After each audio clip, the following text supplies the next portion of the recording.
Gizartaren erronka nagusien artean pertsonen zaintzarena eta testuinguru honetan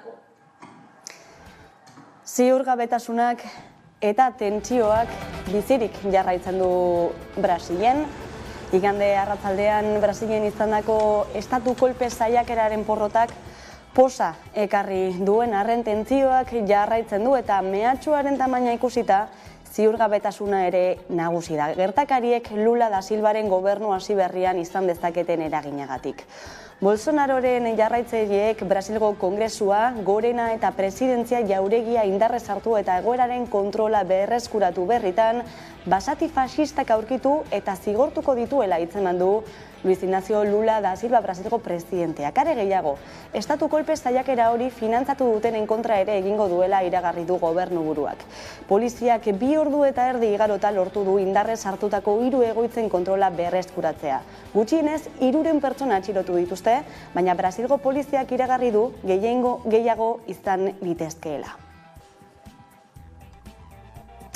Kaixo guztioi, eguerdion eta ongi etorriak gurean gaur magazinera. Urtarrilak 9 ditu gaur astelena da. Azken orduetako albiste nagusia da, Brasilgo estatu kolpe saiakerarena.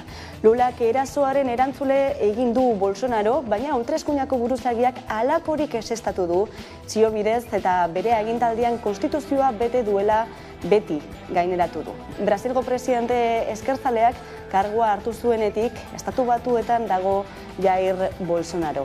Hain zuzen, Brasilen gertatutakoa aztertuko dugu jarraian, Zurine Rodríguez kazetariarekin. Kaixo, Zurine, ongi etorri.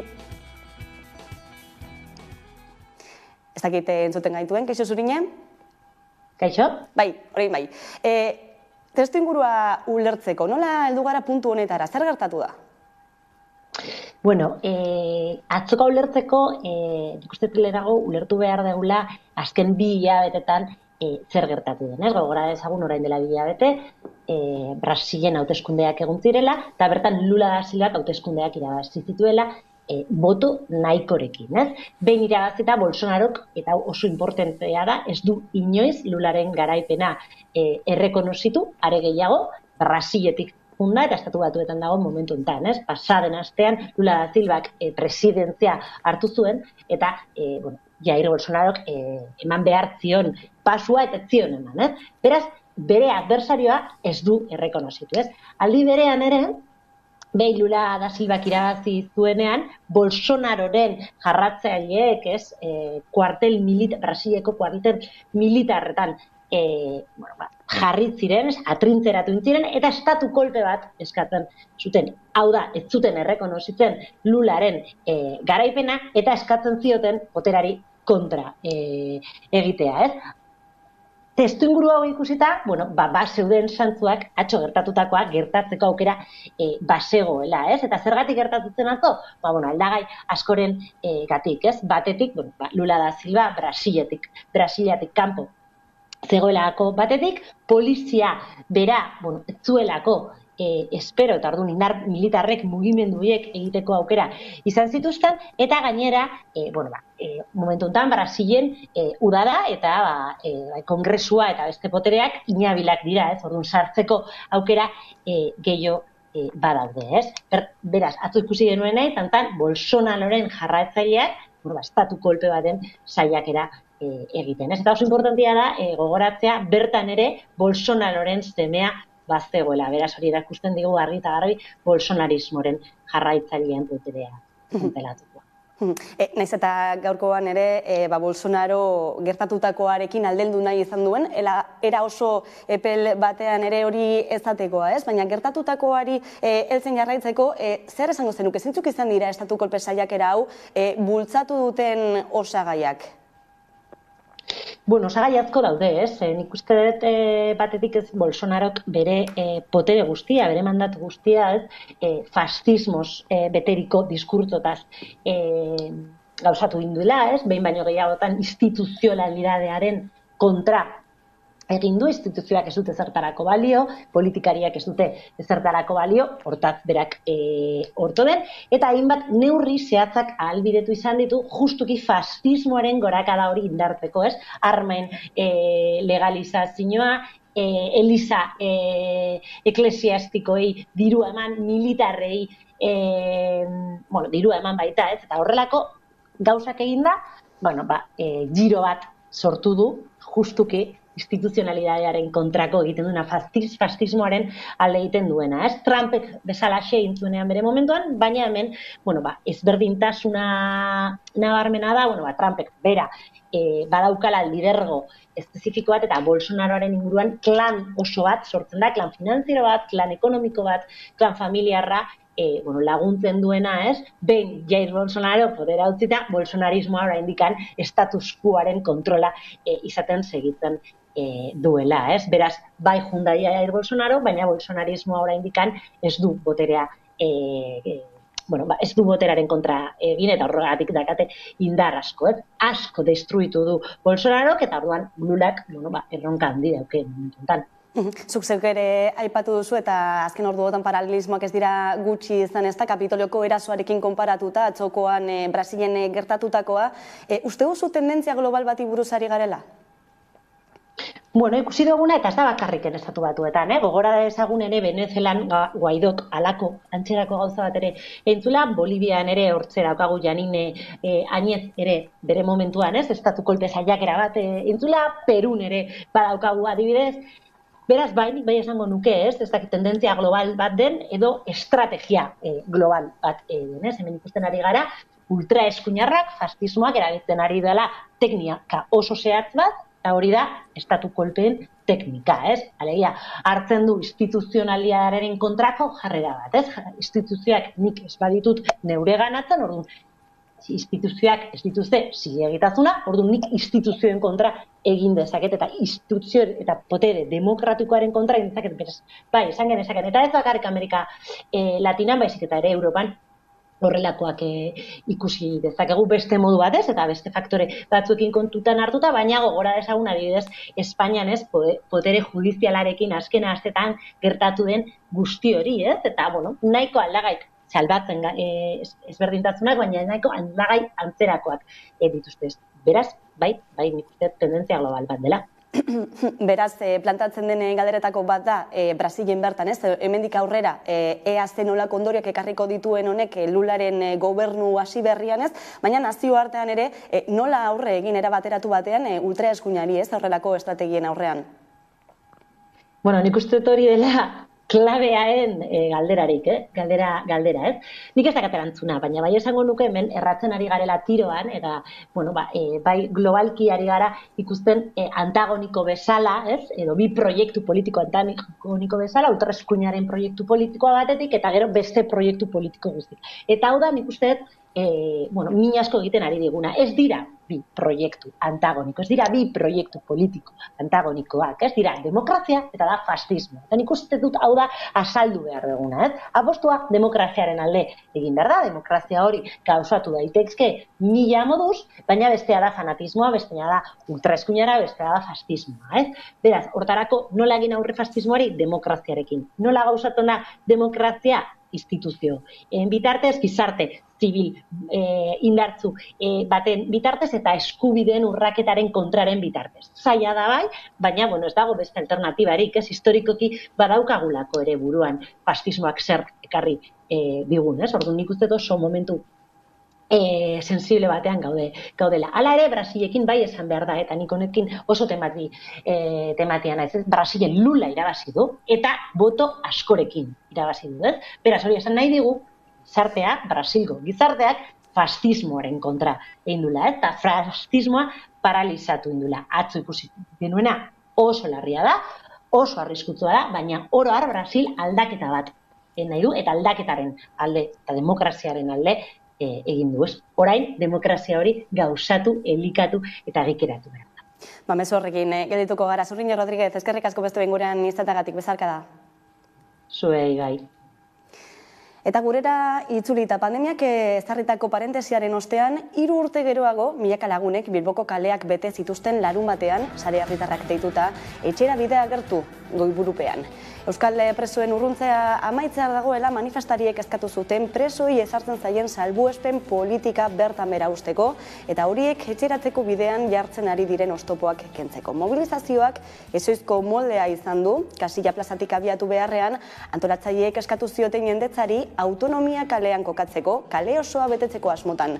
Xedea lortu egin zuten, mobilizazioa hasi eta ordu erdira, autonomia kalea mukuru beterik zegoen. Kasillatik Zabalbururaino. Sarek manifestazioaren balorazio positiboa egin du eta Euskal gizarteak aldaketarako borondatea duela adierazi duela berretsi du.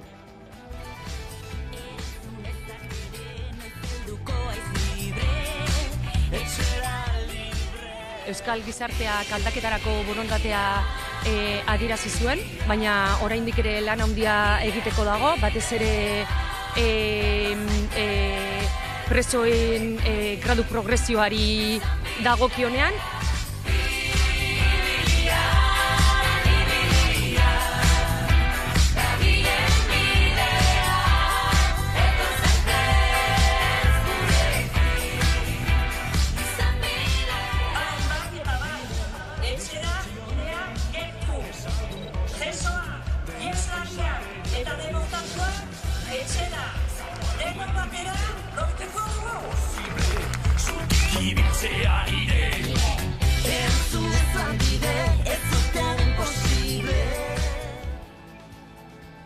Larunbateko manifestazio hori hasi aurretik, Euskal Herriko gatazkan izandako indarkerien 5 biktima elkartu zituzten goizean sarek eta bakibideak.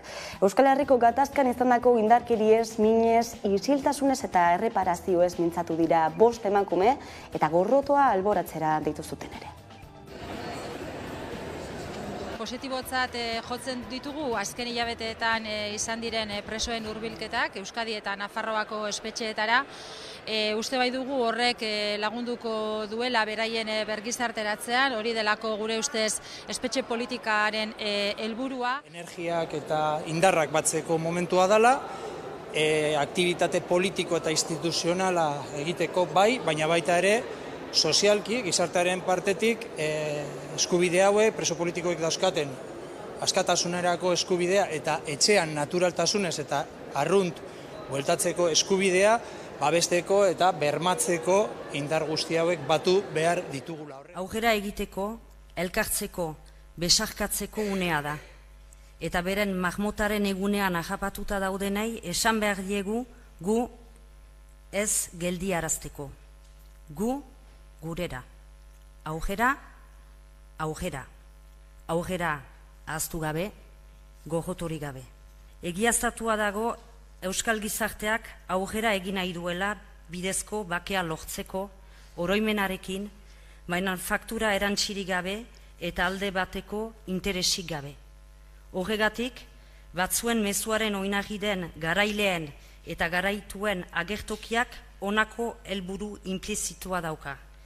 Konfrontazioa iraunaraztea. Eman diren urratsak eta gero, inoiz baino zentzu gutxiago du, adiskidetzearen logigatik urrunen dagoen egoera da. La pena es que todavía nos falta, ese conocimiento de los jóvenes y otros conocimientos, como aquí estamos luchando hoy, pues es por el tema de los presos, por ejemplo, y el que no se lleve a cabo lo que es los derechos que tienen. No podemos hacer ver que nada ha pasado, que ha habido unas violencias muy duras en un territorio relativamente pequeño y que hay que volver a tender o a reconstruir unos puentes. Badaki sufrimento danok jasan izan du, eta violentzia bebai, alde batetik eta bestetik. Baina niri biktima moduan instituzionalki nik ez daukat inolako errekonozimentorik. Ellos saben que se tortura. Ellos saben que han salido muertos de manos de la Guardia Civil y no han hecho nada. No es que seamos víctimas ni de primera ni de segunda, es que no existimos. El conflicto de Euskal Herria pues ha marcado mi vida, es así, es la mochila que llevaré para el resto de mi vida, pero bueno, pues ya que llevo eso, quiero contribuir de manera positiva a mi sociedad. 12:30 elkarrizketatuko dugu zuzenean Inazio Oyarzabal, Sareren bozeramailea eta euskal presoen orainari eta etorkizunari buruz luze hitz egiteko aukera izango dugu berarekin. Gaiz aldatuta, emakumezko batek urte berri egunean Getxon pairatutako sexu erasoak gaitzesteko bi elkarretaratze deitu ditu Getxoko udalak. Lehenengoa ordu honetan izaten ari da, Getxoko udaletzearen eskaileratan, eta bigarrena arratzaldeko 7:00 izango da, Getxoko Puntu Morean, Bizkaiko zubiaren ondoan. Erasotzailea 29 urteko gizon bat, asteazkenean atxilotu zuten. Era berean, senarrak hildako sarapina ez ahaztea eta justizia egitea aldarrikatu dute Tuteran, ihes egin eta gero Frantzian atxilotu zuten senarra, Sara hil zuela aitortu zuen epaiaren aurrean 51 urteko gizonak. Duela urtebete izandako hilketa gogorarazteko manifestazioa egin dute. Ekonomia alorrean datozen egunotan Bizkaiko metalgintzako 6 langilek epailearen aurrean deklaratu beharko dute. Aurreko urteko piketeetan parte hartutakoak dira auzipetuak, desordena publikoa eta aginteriaren aurkako delituak egosten dizkiete. Akordiorik gabe jarraitzen dute sindikatuek eta patronalak eta mobilizazio gehiago aurreikusten dituzte. Bizkaiko metalgintzako lan gatazkaren korapioa ez da azkatu, hitzarmena berritu barik hasi dute urtea sektoreko 56.000 langilek. Asteartean gainera beste 6 langilek deklaratuko dute epaiaren aurrean, Bizkaiko metalgintzako sektoraren lan itunaren negoziazioen harira, iaz egindako protestetan ertzaintzak jarritako salaketengatik. Bada, Komisiones Obreras, LAB, UGT, SK, CGT eta CNT sindikatuek protestak deitu dituzte auzipetuei elkartasuna adierazteko. Bizkaiko metalgintzako itunaren auzia urtebete luzatu da eta tarte horretan 11 greba egun egin dituzte. Gabonen atarian bildu zen azkenekoz negoziazio mailan, hau da patronala, LAB, Komisiones Obreras, LAB eta UGT sindikatuak, baina ez zuten adostasunik lortu. Azken bilerara FEMek ez zuen proposamen berrik eraman, LAB, Komisiones Obreras eta UGTek berriz bai. 4 urterako 17,5ko soldata igoera bateratua eta hitzarmenaren indarraldiko KPI bateratua hori baino handiagoa balitz, haren arabera eguneratuko litzateke 2026an. Horrez gain sindikatuek eskatu dute aldi baterako lan enpresen erabilera 3 hilabetera mugatzea eta enpresek ezin zurgatzea gutxieneko bermeko soldaten eguneraketa. Patronaren ustez baina eskaintza hori onartezina da. FEMen azken proposamenekoa baino 3,5 puntuko igoera handiagoa dakarrelako. Egoera horrela, elak beraldetik mobilizazioak gogortu behar direla deritzo, eta horregatik greba mugagabearen alde egiten du. Edo nola ere ikusteke dago zein bidea hartzen duten negoziazioek. Azken batean hitzarmeneko korapioa are gehiago estutu da. Hori bai, modu batean ala bestean sindikatuek argi dute borrokan eta mobilizatzen jarraituko dutela. Eta 2023 urtearen hasieran gaudela urtarrileko aldapa ezagunari aurre egiteko momentua iritsita, Niko Kuenka ekonomialariarekin aztertuko dugu jarraian egungo ekonomiaren egoera nolakoa den. Kaixo, Niko, eguerdion? Eguerdion. Urte berriarekin batera, Hego Euskal Herrian indarrean jarri den neurrietako bat izan da, oinarrizko produktuen beza kentzearena. Nolako eragina izaten ari du neurri honek? Neurria bikoitza izan da, alde batetik tasa super murriztua zeukaten produktuei, uneko 4ko tasa ordaintzen zuten, edo zergatzen zuen tasa hori uneko 4tik uneko 0ra jaitsi du Espainiako gobernuak, eta murriztua uneko 10tik 5ra jaitsi du, baina kasu honetan 2 produktutan baino ez, olioa eta pastan, ezta? Eta hori somatzen ari da. Berez, lagungarria izan beharko luke neurri horrek familien eguneroko erosketetan kontua da urte berriarekin batera sartu dela indarrean neurri hori eta supermerkatu asko denda askok probesten dute, aprobetxatzen dute urte berria prezioak igotzeko.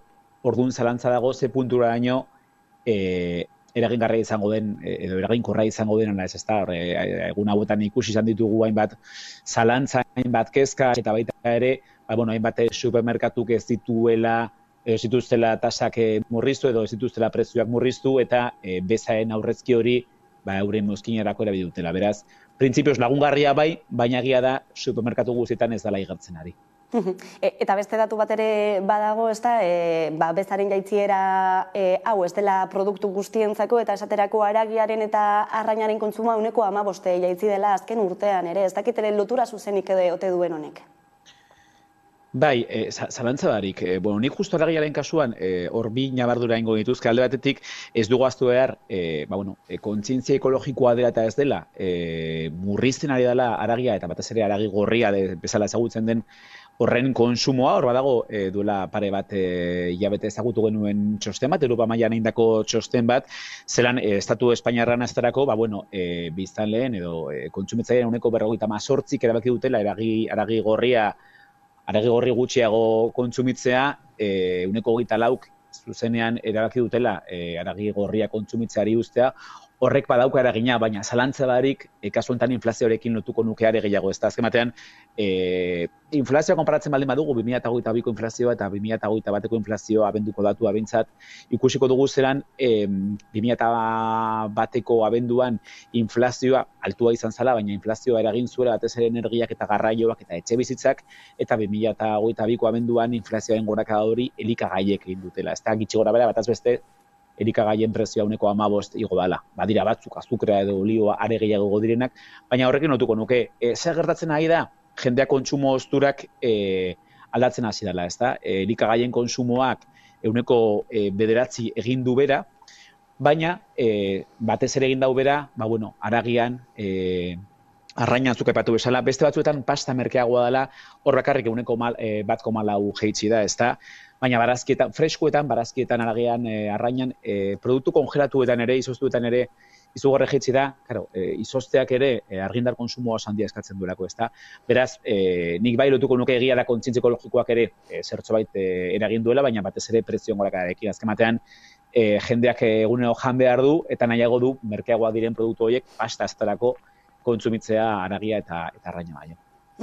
Eta kontsumo ohiturak izpide ere, produktu berez osatutako erosketaren zazkia asko aldatu daitekela argi dago, ez markako produktuak edo eta marka txurikoak hautatzen baldin badira, ez dakit honekin ere ikusi den aldaketa bat azken hilabeteotan.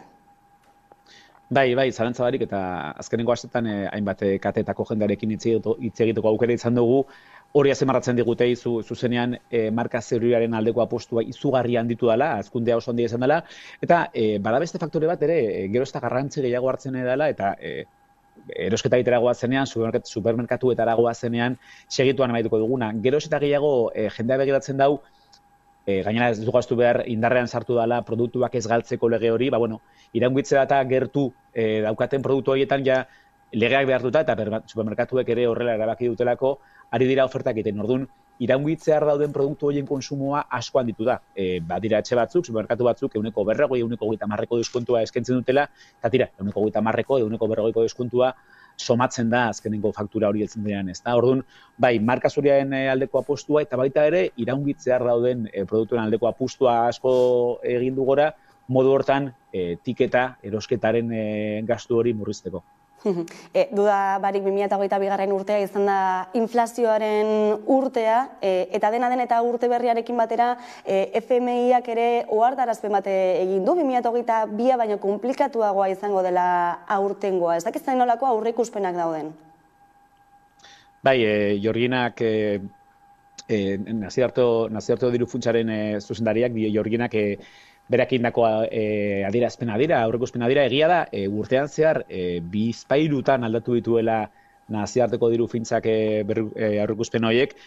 Azkenengo aurreikuspena zen 2022ko munduko ekonomiak ehuneko 3,2 egingo zuela gora eta datorren urtean zertxobait gutxiago, baina esan berri du, hemetik pare bat astera, Suitzan egiten den Davoseko foro hortan egingo den bileran Nazioarteko Diru Funtsak egingo dituela aurreikuspen berria, baina zantzu batzuk dagoeneko azpimarratu ditu, ez da, iragarri ditu eta dela, mundu mailako 3 ekonomia nagusiak, Estatu Batuak, Europar Batasuna eta Txinak ere, moteltze bat somatuko dutela, batez ere kezka azaltzen dau Txinarekiko, Txinak azkenengo 40 urtetan lehenengo aldiz, Txinak izango duen hazkunde ekonomikoa izango da mundukoa baino txikiagoa.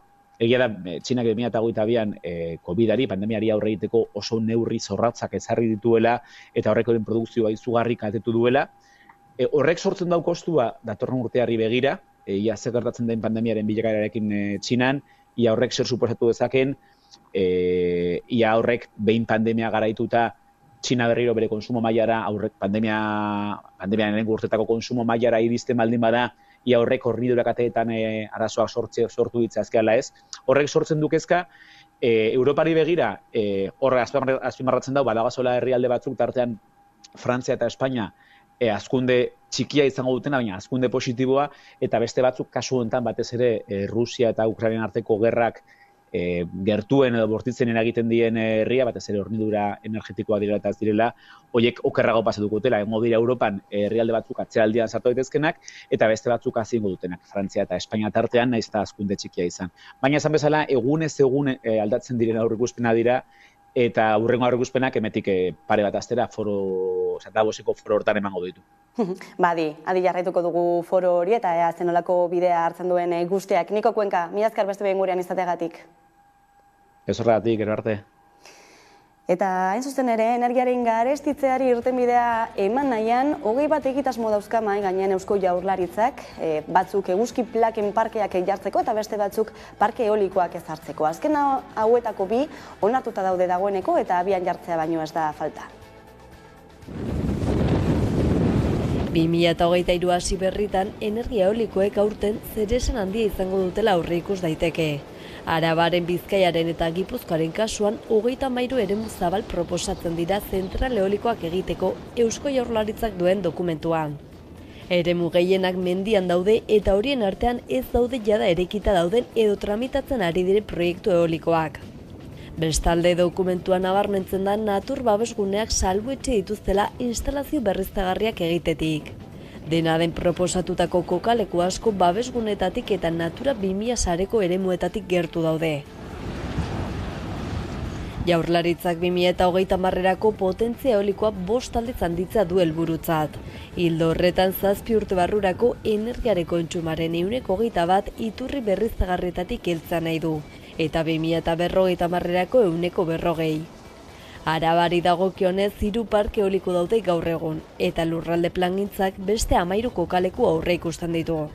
Arabako Errioxa nagusitzen da hor, 12.110 hektarea instalazio eolikoak ezartzeko egokitze jo baitituzte plan berrian. Gogoratu behar da horrez gain, Labrazan eta Azazetan 2 parke eoliko egiteko ingurumen baimena eman duela Arabako diputazioak. Gipuzkoari dagokionez herrialde osoan daude banatuta eoliko jartzeko kokalekuak, asko mendizalek maiten dituzten txokoetan. Bizkaian berriz nabarmena da zenbat egitasmo dauden enkarterri alderako. Herrialde horretako itsasartzeko hainbat mendigune ere hobetxe dituzte zentral eolikoak egiteko. Azken berrien arabera 2 parke eoliko berriren proiektuak ari dira tramitatzen. Azazetako proiektutik oso gertu, Aixindarrek beste parke eoliko bat eraiki nahi du Araban, 8 sorgailukoa. Arraia Maeztuko, Iruraiz Gaunako eta Domeniliagako lurrak ukituko lituzke. Bestalde Euskal Haizi enpresa jakinarazi du Bizkaiko Gordexola eta Zaia inguruan parke eoliko bat jarri nahi duela, 6 zutabekoa. Eta amaitzeko ertzainak taldeak behin betiko esan du agur. Gizarte bat eraldatzen lagundu zuen talde eta mugimendua izan da dudarik gabe. Gasteizen eskainetako azken kontzertuak emozioa, nostalgia, energia eta errekonozimendua batu zituen.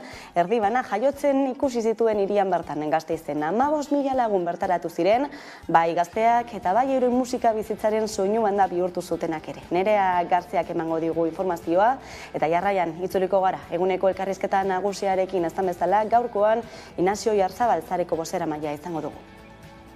Ertzainak taldea 80ko hamarkadan jaio zen eta Gasteizen bere lehenengo kontzertua eskaini zuen. 1983an Izarran izan zen bere azken kontzertua. Handik aurrera noizbehinkako emanaldiak eskaini dituzte, baina orain amaiera heldu da. Urtarrilaren 6an Gasteizen ertzainak betiko agurra eman zuen.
jauzi digitalari esker, telebista guztietan ikus daiteke aurrerantzean Hamaika telebista. Edozein etxetatik, Hamaika, zuzenean zein nahieran ikusteko aukera ematen digun aplikazioa aurkeztu baitu Hamaikak. Aplikazio hau instalatzeko Google Play plataforman Hamaika bilatu, klikatu, deskargatu eta abian jartzea besterik ez duzue.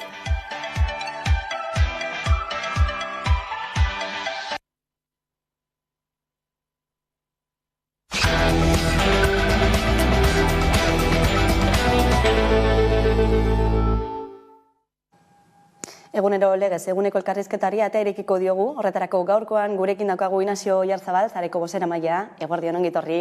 Aixo, egunon. Bueno, larun batean eta 3 urteren ostean, pandemia tarteko, berriro ere Bilboko kaleak bete ziren, euskal presoen eskubideen alde, zenolako baldantzea egiten duzue?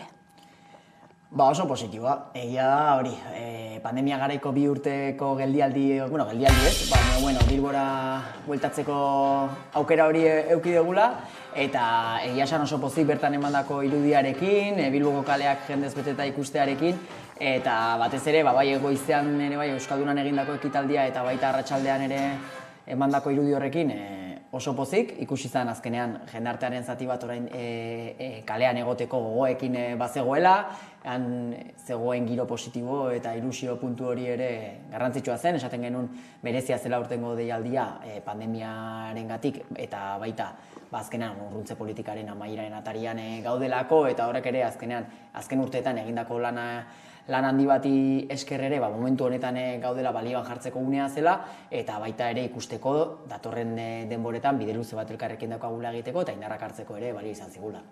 Bai, deialdi pizka bat desberdina izan zen larun batekoa, autonomia kalea betetzeko deia horixe eginda zegoen eta beste urte batez argazki hori lortu eginda ez, dagoeneko hamarkada batez argazki hori lortuta, jendetza bilduta, zeren erakusle da hori?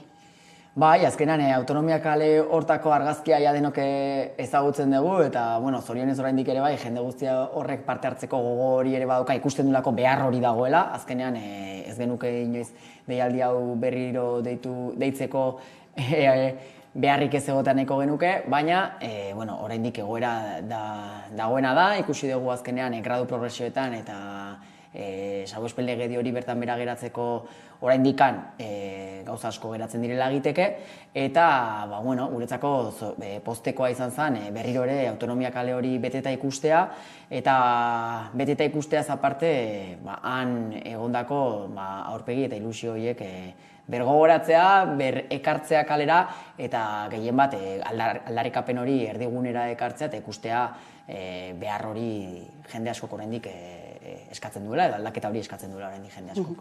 Aurreikusten zenuten horrelako erantzun bat, pandemia tarteko ez, askotan desmobilizazioari buruz hitz egiten delako, ez dakite, beldurreri bazegoen? Bai, kezka gehiago, ikusten dugu guk ere egunerokoan, herri, oraindik aktibazio hori badagoela, zorionez, eta herrietan mobilizazioak antolatzen jarraitzen direla. Urruntze politika hori amaitu gabe dagoelako egunean, baina baita ere ikusi dugulako orain, ze bide zail geratzen zaigun, azken hilabetetan ere regresio batzuk bizi izan ditugu eta horren mandako erantzuna ere ikusten da jendeak ez duela erdibideko konponketa bat nahi, ez dela soilik urruntze politikarekin amaitzea. Hemen azkenean legearen baitan dagoen ibilbide hori parez pare irikitzea eskatzen da euskal presoei eta gaurkoz ez da ematen, salbuespen legedi hori eta salbuespen neurri asko oraindikan indarrean daude eta ikusten da, jendeak mezua garbi duela eta hori lortzeko garbi duela ere kalean eta aktibo egon behar gerala, bestela dagozkion arduradunek erabaki horiek ez dituztelako hartzen. Urterik urte ere ikusi da, ez, nola eragile desberdinen sindikatuen eta alderdien babesa izan duen manifestazio honek, aurtengoaren ze balorazio egiten duzue? Egia esan, azken urteetan ere bai, konsensu hori erekitzen joan da, bai mobilizazioetan edo baita ekimen ezberdinetan ere konsensu hori irudikatu da, eta egia da azken hamarkadetan urruntze politika izan dela erdigunean egon den aldarri nagusia, aurtengo urtean aldarrikapen hori azkenean, naiz eta ehuneko ehunekoan ez bete, bigarren plano batean geratzen da, erdigunean jartzen delako lege arrunta aplikatzea eta gainontzeko presoi bezala egoera normalizatu eta gradu progresioen ibilbidea irekitzea, eta hor uste duguna da, orain lan horretan eman behar dugula, lan hori egin batean eginda dago, baina egia da, orain berriro hitzak eta aldarrikapenak zeintzuk diren, denon artean konsensuatzen jarraitza gustatuko litzea gukela, gu beti zubilan horretan egon gera eta egongo gera, eta egia esan pozik Euskaldunan eman zen irudi oso potente batekin, azkenean alderdi politiko ezberdinak antzeuden, Kataluniatik ere etorri ziren, Galiziatik ere bai, sindikatu guztiak ere bertan ziren, eragile sozialetzako ordezkari ezberdinak ere zeuden, eta norbanako ezberdinak ere bai, eta beraz guretzako garrantzitsua zen hain ezaguna den egun horretan, edo presoen mobilizazio jendetsuena, urteko presoen mobilizazio jendetsuenaren atarian, goizean, ekitaldi horretan parte hartzea, eta bertan ere azpimarratzea biktimen alorrean oraindik lan luze bat egin gabe dagola, biktima guztien errekonozimenduan oraindik badaukagula zer egin, eta han biktima ezberdin ezagutzak eta realitateak bertatik bertara ikusteko eta entzuteko aukera izan genuen, eta egia esan handik denak irakaspen askorekin atera ginen, eta egun osoko parte hartze horrekin pozik geratzen gara. Bai, egia da eragile sindikatu eta alderdi politikoak egon zirela goizeko ekitaldi horretan, baina manifestazioan ez ziren guztiak egon, ez? Zein irakurketa egiten duzu?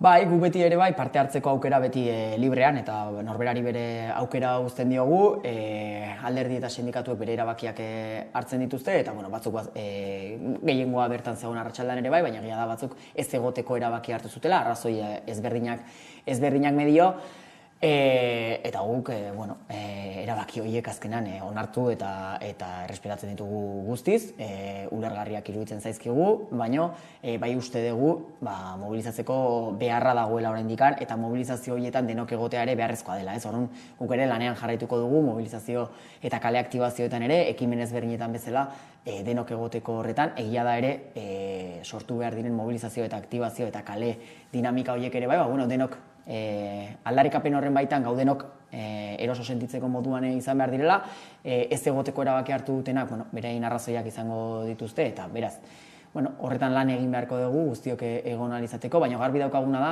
guk ematen dugun mezuan eta aldarrikapenean badaudela egia esan kontra egiten dioten ahotsak ez direla behintzat horren beste, ez dugu uste oso urruti daudenik, guk ematen dugun aldarrikapenetan, egia da, igual, nahasmena edo oraindikan ere, egoera berria delako, egon beharko gerala guztiekin eta ondo esplikatu beharko dugula, bigarren fase hau nun kokatzen dugun eta gure irakurketa eta aldarriak nun zentratzen ditugun, baina, pozik gaude finean mandako emaitzarekin eta bertan ikusitakoekin. Fase berri bati buruz hitz egiten duzu, izan ere urte luzetako sakabanaketaren amaierara heltzen ari garela dirudiez, oraindik preso batzuk Euskal Herritik kanpo dauden arren, ez dakit aurreikuspenak egitea egokia den, ez? Zenbat zenolako epeetan mugitzen garen? Zaila da, eta gainera beti horretan ibiltzen gera.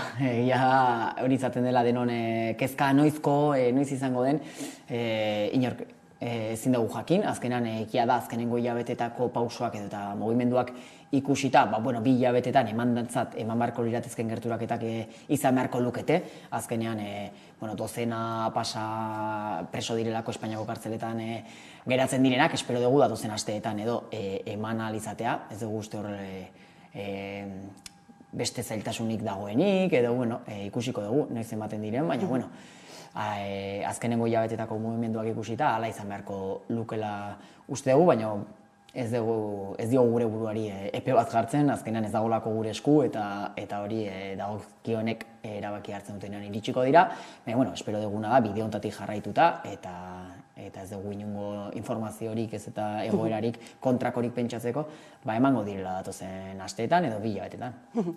Sakabanaketaren amaiera gertu dela eta ikur berria ere aurkeztu duzu, Euskal Herriko mapa hori kendu eta 2 geziz osatutakoa eta mezu argi bat etxera. Zer islatu nahi duzue mezu horrekin? Guk uste dugu egoerak moldaketa bat eskatzen zuela, ez? Hainbeste urtetan erabili den ikur horren moldaketa bat beharrezkoa zela, egoerak eskatzen zuelako, azkenean 34 urte luze eta gero, ia denak Euskal Herrian dauzkagulako, eta garbi daukagu Euskal Herrian egotetikan, etxeratze prozesua eman behar dela, eta etxeratze prozesu hori bultzatu beharra degula, hor bide bat egin behar da, eta azkenean ikur berriak horrekin ere jokatu du, ez?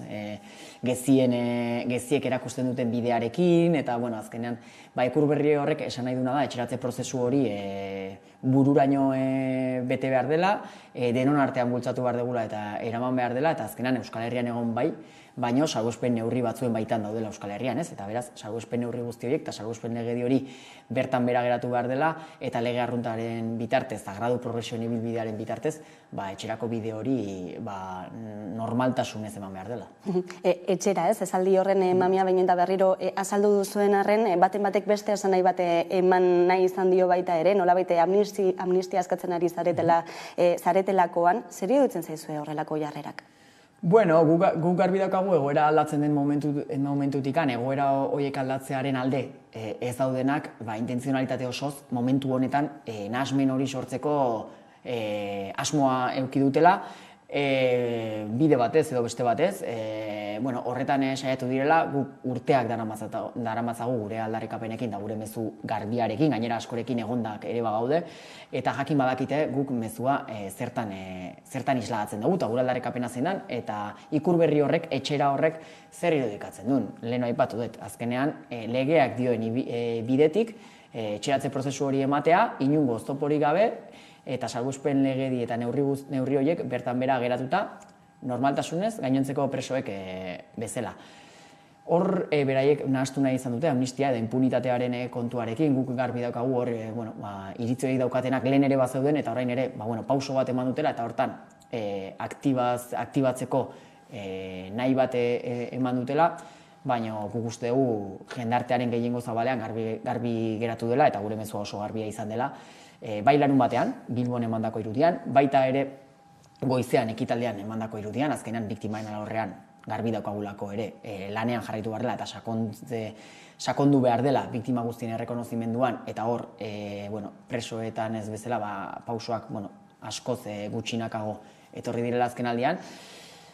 Eta baita ere ikur berria aurkeztu genunean Donostian egindako agerraldian irakurketa oso garbi izan zen. Euskeraz Xabier Eguzkitzek egin zuen, da gazteleraz Joldi Beristainek oso garbi izan zuten, guk etxeratze prozesua bultzatzen genula, pausoz pauso etorriko litzatekena, legeak dionaren baitan, eta inungo salbuespenezko neurririk gabe. Beraz, guk garbi esaten dugu, eta nahasmena sortu nahi izan da, baina ez dugu uste haratago dijoanik, eta espero dugu datozen denboretan gure mezua zalantza ditunekin egoteko inongo arazorik ez daukagu eta horretan lanean jarraituko dugula.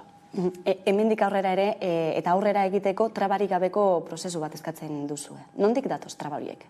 Bai, hori da, azkeneko hilabeteetan ikusi dana da, eskumenak Gasteizen egon da eta Eusko Jaurlaritzak izan da, hirugarren gradu horiek ematen dituzten espetxe zuzendaritzek aldekotasun informeak egin dituztela eta baieztatu direla Eusko Jaurlaritzatik, baina gero Entzutegi Nazionalaren Fiskaliak hirugarren gradu horiek ez hasiera, baina bai azkenengo guztietan sistematikoki errekurritzeko joera eukidula, eta hor garbi daukagu badagoela Madrid edo estatutikan badagoela ideologia eta jarrera zehatz batzuk etengabe konponbidearen, elkarbizitzaren eta bakearen norabidean dijoazen pauso guztiak oztopatu eta trabatu nahi dituztenak, eta momentu honetan Entzutegi Nazionaleko Fiskaliaren jarrera hori da oztopo nagusi bat, eman diraia da, erregresio batzuk, eta ikusi dugu gainera, azken asteetan ere berria agertu zelako, sententzia edo errekursoaren epaia ateratzean baino, errekursoa indarrean jartzean kartzelara bueltatzeko eta bigarren gradura bueltatzeko eskaera eta aukera hori, ez? Guk alarma guztiak piztuta dauzkagu gaiarekin, iruditzen zaigulako bai demokraziarentzat eta bai justiziarentzat izugarrizko atzera pauso bat dela horrelakoak ematea azkenean ezohiko eskabide eta ezohiko neurri batzuengatik. azkenan ardurak dauzkatenen interpretazio batzuetan geratzen baita egiten ari den ibilbide hori edo mandako informe horiek ondo dauden, ez dauden, eta hori iruditzen dugu erabat mendekoan eta gorrotoan oinarrituta dagoen jarrera bat dela, eta ez dijoazela bat legeak dioenarekin. Interpretazio politikoak direla fiskaltzak egiten dituena horrelako helegiteak jartzerako orduan, oinarrian horixe dago, ez dago oinarri juridikorik, zenolako argudioak ematen dituzte helegiteak jartzerako orduan? Bueno, helegiteak ezberdinak izaten dira, baina orokorrean gradu profesionalen ibilbide horretan ematen diren, zintzotasunetaz ematen diren pauso horiek zalantzan jartzen dira, gertutik eta egunerokotasunean bizi duten kartzela zuzendaritzek egindako informeen kontra, azkenean egoera bera ezagutzen dutenak bertako kartzelako langileak direlako, zuzendaritzako kideak direlako, eta informe horiek egiten dituztenak direlako, eta Madrildikan informe horiek zalantzan jartzen dira eta ezbaian jartzen dira ea zintzoak diren edo ez bertan esandakoak edo bertan jarritakoak, ez? Orduan, claro, zalantzarik ez daukagu hori ez dela oinarritzen pertsona konkretu baten kasu edo azkenan sistematikoki ari dira rekurtzen, horrek esan nahi du erabaki bat hartuta dagoela eta interpretazio hori erabat arbitrarioa dela eta jarrera hori oinarri batean dagoela, ez dagoela legean oinarrituta, baizik eta beraien interpretazio eta beraien asmoetan dago oinarrituta, eta guk garbi daukagu horren aurka gaudenok elkarrekin agertu behar gerala horrelako atzera pausoak ez ahalbidetzeko eta denon artean pausoak urruntze politikaren amaieran bezala aurrera pauso hauek aurrerantz izan daitezen eta ez atzeraka, ez? Eta beraz hori da guk datozen denboretan ikusten dugun korapilo nagusia, eta korapilo hori denon artean ere askatu beharko dugu. Gradu progresioi dagokionean, sarek emandako datuen arabera, ez da? Gaur egun ia preso guztiak daude gutxienez bigarren graduan, baina hirugarren gradua lortzeko moduan leureke 113 oraindik ere ez dutenak lortu, ez? Zer suposatzen du hirugarren gradua lortzeak? Bai, azkenan datuak hor daude, urtebete pasatxo da Eusko Jaurlaritzak eskumenak dituenetik, eta 33 bat hirugarren gradu eman dira, baina baldintzak, legeak dioen baldintzak betetzen dituztenak 113 bat dira, ez? Horrek esan nahi du oraindik lan bat dagoela egiteko, baina egia da, 33 hauekin ikusi duguna da, errekursoak jartzen baldin badira Madriletik, erabateko bide mozketa bat eman daitekela, eta hori izugarria izan daitekela. Hirugarren gradua zer suposatzen du, azkenan reintegrazio prozesu horretan graduak zerbaitetarako daude, ez? Eta azkenan kalera ateratze horretan pertsona guztiok behar dugu prozesu bat aldaketetarako, eta aldaketa horietan lanerako aukerak eman daitezke, baimen ezberdinak eman daitezke, azkenean kaleakin gertutasun hori eukitzen hasteko eta zure bizitza egiten hasi ahal izateko. Azkenengo urteetan eta euskal presoen kasuan lehen graduan eman dituzte 30 urte edo eman behar izan dituztenak lehen graduan inungo aukerarik gabe prozesu bat egin ahal izateko. Orain legeak dionaren baitan prozesu hori egiteko aukerak daudenean trabak besterik aurkitzen ez dira aurkitzen ari, bigarren graduan egonda baimenak izateko kristonen denek ez dituztelako eukitzen eta hor badagolako blokeo bat, baina hirugarren gradua emateko garaian datuak hor daude, oraindik 33 bat eman dira eta 113 daude baldintzetan, eta hirugarren gradua lortu dutenak ere orain gainera errekursoa eta atzera bueltatzeko aukera hori dago, beraz. Preso batentzako edo pertsona batentzako zure ibilbidea eta zure etorkizuna ikustea modu batean eta egun batetik bestera berriro kartzelara bueltatzea edo egun batetik bestera hirugarren gradua ez dizutela emango jakita izugarria izan behar du. Hori azkenan psikologikoki eta zure bizi planetarako oso gogorra izan behar du, eta nik uste positiboak diren pausoetan alde iluna ere badago, eta orain egoera honetara moldatzea ezin da erreza izan, eta nik uste jendarte guztiak badakila hori horren aurrean lanean jarraitu behar dugula hori ezola emateko. Iruñeko espetxeari buruz ere hitz egin da, ez? Espainiako espetxe erakundeen esku dago oraindik, eta beraz egoera bestelakoa da eaen bestelakoa, baina hala ere egin dira urratsak azken hilabeteotan.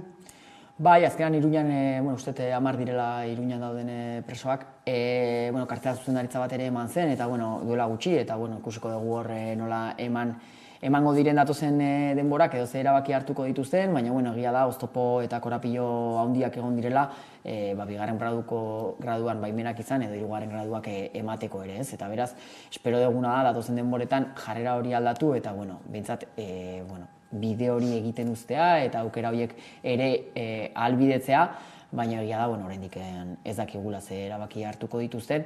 Eta, egia mugimendu askoko momentuak bizi ditugula eta pauso eta pozik egoteko alor eta gauza asko bizi izan ditugula, baina ikusi dugu ere zer geratzen zaigu eta ez dela makala izango bide hori egitea eta larun batean erakutsi genuna hori izan, ez? Azkenean, honaino iritsi gea, guztion artean lortu dugu hau eta oso positiboa pozik egotekoa da, baina aurrean daukagun erronka denon artean egin behar dugu, bestela nekez lortuko dugulako.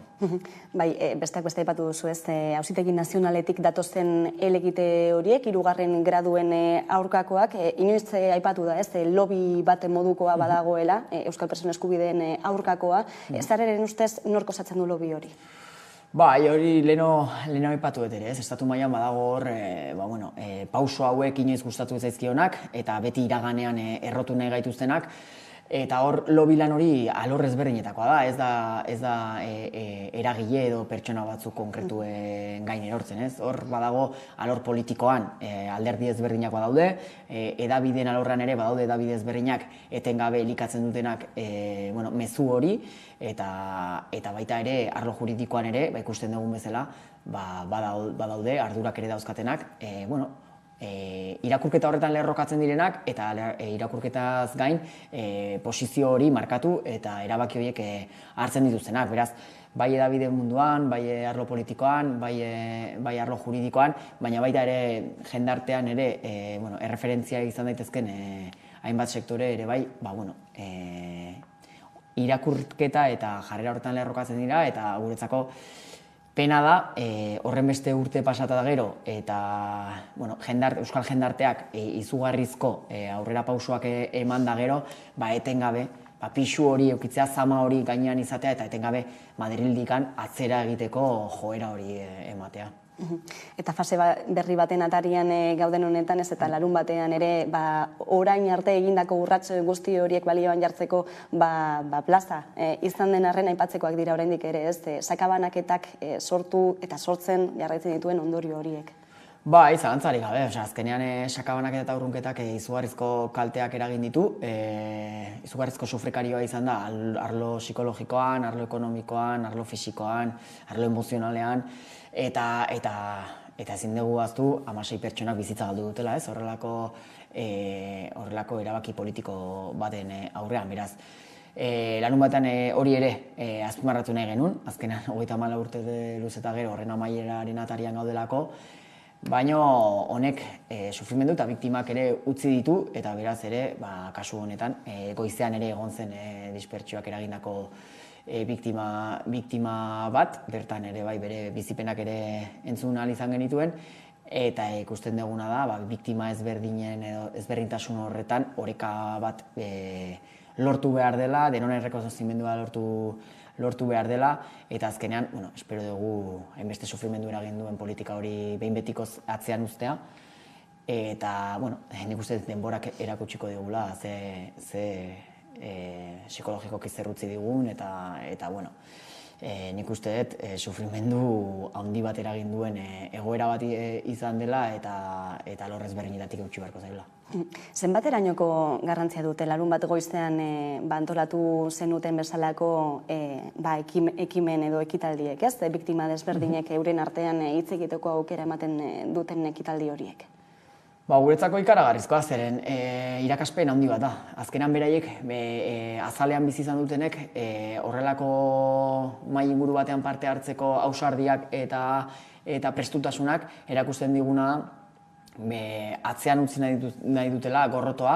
Beraiek biktimak dira, zeuden biktimak eremu ezberdinetatik sortutako biktimak ziren, eta horretaz haratago pertsonak direla, empatiarik eta garrantzitsuak dira, duela urtebete ere antzeko mahainguru bat egin genuen, eta askok ere kritika egiten ziguten mahainguru berdina zela, baina guk behar diren guztietan antolatuko ditugu horrelako mahainguruak, beraien ahotatik entzutea bizipenak eta beraien ahotatik entzutea azkenean elkar bizitzarako beharrezkoa dela, elkar ulertzea, elkar empatiarik eta sortzea, instituzio ezberdinetatik berdin tratatzea guztiak, hori guretzako aurrera egiteko ikaragarria da. Uste dugu irakaspen handi bat izan genuela guztiok ere lanun batean Euskalduna jauregian, eta alde egun guztietan horrelako ekimenak antolatzeko prestutasun guztiarekin eta asmo guztiarekin aurrera egiten dugu. Eta hildo horretatik ez, gatazka baten baitan izandako biktima desberdinen alorrean zenolako erronkak daudela uste duzu hemendik aurrera? Erronka handiak daude gai horretan, ez? Azkenan biktima ezberdinen arteko ezagutza eta errekonozimendu horretan, instituzioak oraindik gure ustez, lan asko daukate egiteko eta etxeko lan asko utzi dituzte egiteke, eta hor, aipatu dudan bezala, badaude biktima batzuk ez direla ez da biktimatzat hartzen, bertan egon ziren, etako bi biktima egon ziren, etako biktimen artean ere ezberdintasuna nabaria da, baudelako eragile edo elkarte batzuk, biktima batzuen joerak bai onartzen dituzena, baina beste batzuk ez, eta beraz biktima munduan ere bai oso anitza da eta oso zabala da, eta hori ere errespetatu beharra dago guztiei. Badago ere bai galen biktimak, hor ere biktima guztiei zaila berein errekonozimendua ematen, zer esanik ez, urruntze politika honek eragindako biktimak ez direla ez da inun errekonozitzen, eta hor gure ustez instituzioek badaukate etxeko lan handi bat, eta gero torturapean ere emandako biktimak ere, azkenean, leku batzutan, bai azkenengo bi urtetan edo, hasi direla, eta egin dira informe ezberdinak eta oso positiboak informe horiek, egia ezatzen dutelako gertatutakoa, eta guk uste dugu, azkenean, hemen gertatu dena, ertz ezberdinetatik begiratu beharko da, egi ezberdinak ere egongo dira, eta guztiok parte izan daitezken errelato bakar bat egita zaila izango da, beraz, errelato anitz bat ere egongo da, baina bilatu barrena denak berdin tratatzea, eta horretan, izugarrizko lan dago. 2023 ere bada hauteskunde urtea, nola begiratzen diozue horri? Hauteskunde garaia beti zurrunbilo bat izaten da, eta alde horretatik erabakiak hartzeko eta pausoak emateko garaian nahiko zaila izaten den garai bat izaten da. Hauteskunde ezberdinak daude 2023an, eta alde batetik espero duguna da hartu beharreko erabakiak lehenbailen hartzea, hauteskundeetan bete-betean sartuta daudenan erabaki horiek ez direlako emango, eta gero ikusteke dago hauteskundeek zer ematen dute, ze emaitza geratzen diren, eta ze ardura ezberdin geratzen diren, zeinen esku geratzen diren, eta horren arabera, lanean hasi beharko geratzen diren pauso guztiak eman ahal izateko. Fase berri bat irekitzear, ez? Oraindik ere, euskal preso horiek Euskal Herriratzear dauden arren, epeak ez dakizkigun arren, ez? Baina momentu hori iritzita, ez? Sarek ez denolako bidea hartuko du hortik aurrera? Larun batean esan genuen, ez? Azkenengo urteetan, urruntze politika bai izan da gure aldarrikapen nagusienetako bat zalantzari gabe. Baina gure helburu nagusia salbuespen legedia bertan bera geratzea da, eta alde horretatik oraindik lan bat badago egiteko, guk garbi daukagu alor ezberdinetan lanean jardun behar degula, bai alor instituzionalean, bai arlo politiko, sindikal eta eragileekin ere lanean jarraitu behar dela, eta baita kalean ere lanean jarraitu behar degula, beraz, ertz guzti horiek elkartu behar direla, eta norabide berdinean lanean jartzeko asmotan emango diogu bigarren faseari hasiera, eta espero duguna da, azken urteetan lortutako lorpen hoien bidetikan, gainontzeko lorpenak ere izatea, azkenean 2023 urtea delako ere bai, azkenean gazteek ere bai, gatazka hau ere urruti bizitzen dutelako, ondorio hauek ere bai urruti bizitzan dituztelako, eta Euskaldunako mahai inguruan esaten zen bezala gainontzeko edo gizarte hobeago bat uztea dauden belaunaldiei garrantzitsua da, eta bide hortan hemen eman den gatazka honen ondorioen korapilloen askatze bat ematea behar beharrezkoa da. Bainazio Jarzabaltzaren bozeramailea, ezkerrik asko beste behin Hamaika Telebistara gerturatzeagatik. Zuei, eskerrik asko. Eta tarte baten ostean itzuliko gara, egunero bezala, solasaldiari ekiteko. Gaurkoan gurean izango ditugu Tania Arriaga eta Esti Linares, orain arte.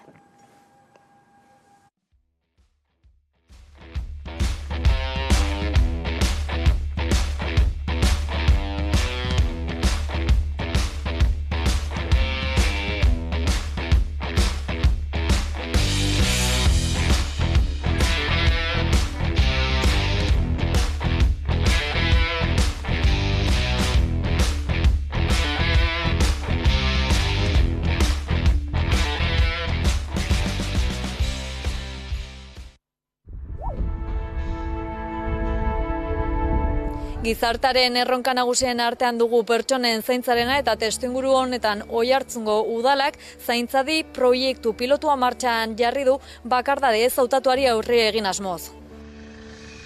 Legislatura hontako proiektu garrantzitsuetako bat bai zen zaintzari buelta bat ematia, bai. Hasi ginen zaintzan inguruan hausnartzen, eredu berriak bilatzen, herrian aldetik bazeon kezka bat, udalan aldetik bai, eta orduan bilaka hasi ginen, zer nahi genuen, ez? Nola sortu genezaken herria ondo zaindua eoteko sisteman bat, bai? Oso garbi genuen izan behartzula elkarlan bat, herria eta udalan arteko elkarlan bat, eta saretze lan bat sortu behartzela. Hortik abiatuta iritsi ginen zaintzadi proiektura. Zaintzadi proiektua helburu diferente asko betetze ditu. Sentsibilizazio lan bat badao, ja martxan jarri dena. Diagnostiko bat osatu berri da, prebentzio lan bat badago, horre apostua egin da, adintarte batean hastea erabaki zen, nunbaitetik hastearren, orduan 55 urtetik gorako jendeantzako proiektua da, 2 urteko proiektu piloto bada, printzipioz. Adina 55 izatean arrazoietako bat da prebentzio hortan laniteko aukera eukitzea, bai? Eta gero eskuartzea da, eta eskuartzea hitz egiten dugunean, alde batetik dago, udalak berak, administrazioak berak parte hartuko du, eta gauza batzuk bere esku geldituko dira, baina garrantzitsua da, zaintza hortan herriak ere pertsona horrei aportatu posible dion guztia. Orduan, proiektu honen hildo estrategikotako bat da zaintza sare publiko komunitario horren sorrera. Gizarte asko aldatu da eta gizartean aldaketa hauek dela biztanleriaren zahartzea, piramidea inbertitu inda, emakumearen laneratzea, geroz eta joera individualistagoa ditugu, eta horrek azkenean ekarri du zaintzan krisi batean egotia. Zaintza ereduak lehen ziren bezala ez dute funtzionatzen, eta hori batez ere agerian gelditu da pandemia garaian, eta horren ondoriotako bat izan da bakardade ez hautatua. Bakardade ez hautatua bizitza osoan zehar eta edozeini altzaigu tokatu edo aldugu bizi, eta egia da norbeak barrura beratzen baldin badugu seguraski identifikatuko dugula bakardade ez hautatua bizi dugun momenturen bat, baina naiz eta adin tarte guztietan ematen den zerbait den, batez ere adineko pertsonei eragiten die zaintzan krisi honen ondorio dela eta. Orduan, bakardade ez hautatua bizitzeak ez du esan nahi mendian isolatuta dago norbaitek bizi behar dunik, ez? Egon gaitezke jende zinguratuta eta bakardade ez hautatu bat bizi. Ez momentu batian, zerbaitek kezkatzen bagaitu sarerik ez eukitzea konpartitzeko, edo sarerik baldin badugu ere, igual ez hainbesteko konfiantzaekin norekin elkar banatu, eta horrek azkenean ondorioak ekartzen ditu, ez? Bai norberan osasunian, ongizatian definitiboki. Zaintzadi proiektua fase ezberdinak izan ditu, guantxe bukatu deu diagnostikoakin, azkenian eman digula Oiartzungo herriaren argazkia, eta guain urrengo urratsa izango litzateke esku hartzia, eta bertan bi lanlerro edo egongoia. Batetik egongoa banakako esku hartzia, azkenian dia zaugarritasun bakardade ez hautatuan aurkitzen diren pertsonak akonpainamendua, eta bestetikan egongoa esku hartze komunitarioa. Betire gogoratuz, bazkenian proiektu honen baldintza edo berezitasuna handiena dela sare komunitarioa, ez? Eta pixkat pertsona hauek birkonektatzea herrian jadanik dauden baliabidekin eta baita ere Baldiberian nahi gehalako pertsona guzti sentsibilizatzen, zaintza krisi honen ondorioetako bat izan baita, bakardade hautatua, ez? Eta azkenean, gehoz eta pertsona gehiago bizitzen ari dira, eta hau pixka paliatu eta ekiditeko asmoarekin. Egia da, herrian oso erantzun ona jaso deula, eta hemendikan bai eskerrak eman nahi ditugu, bai eragilei, bai administrazio publikoai, baita osasun arloari, eta herriak azkenean badakala preokupazio bat eta prestutasun bat parte hartzea, ez?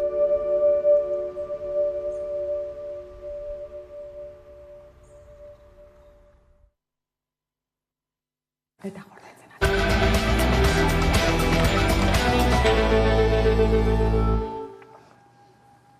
Eta egunero legesola-saldiari ekingo diogu, horretarako gaurkoan gurekin ditugu Linares, eguerdion. Eguerdion. Eta aspaldiko partez, ongi etorria berriro ere Tania Arriaga. Kaixo.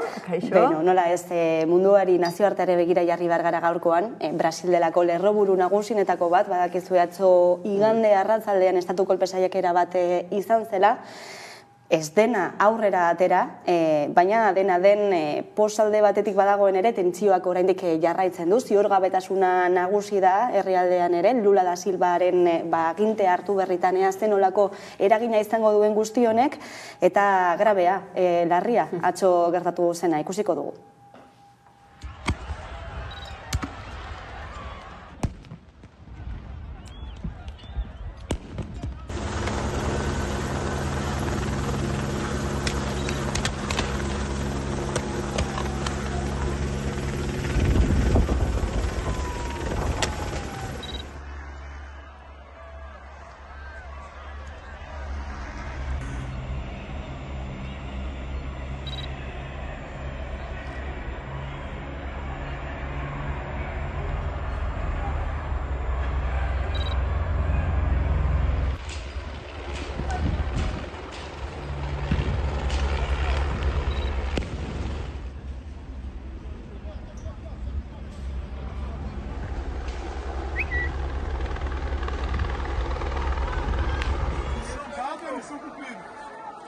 Foi assim que eles falaram com gente.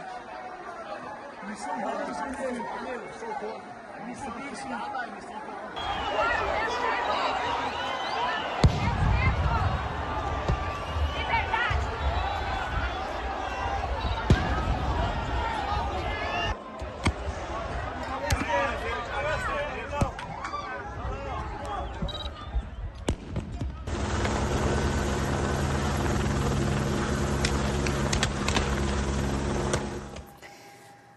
Horixe atzo Brasilen gertatutakoa, esan bezala Brasilgo Kongresua, presidentzia Jauregia eta Gorena hartu zituzten, Lunaren aurkakoek.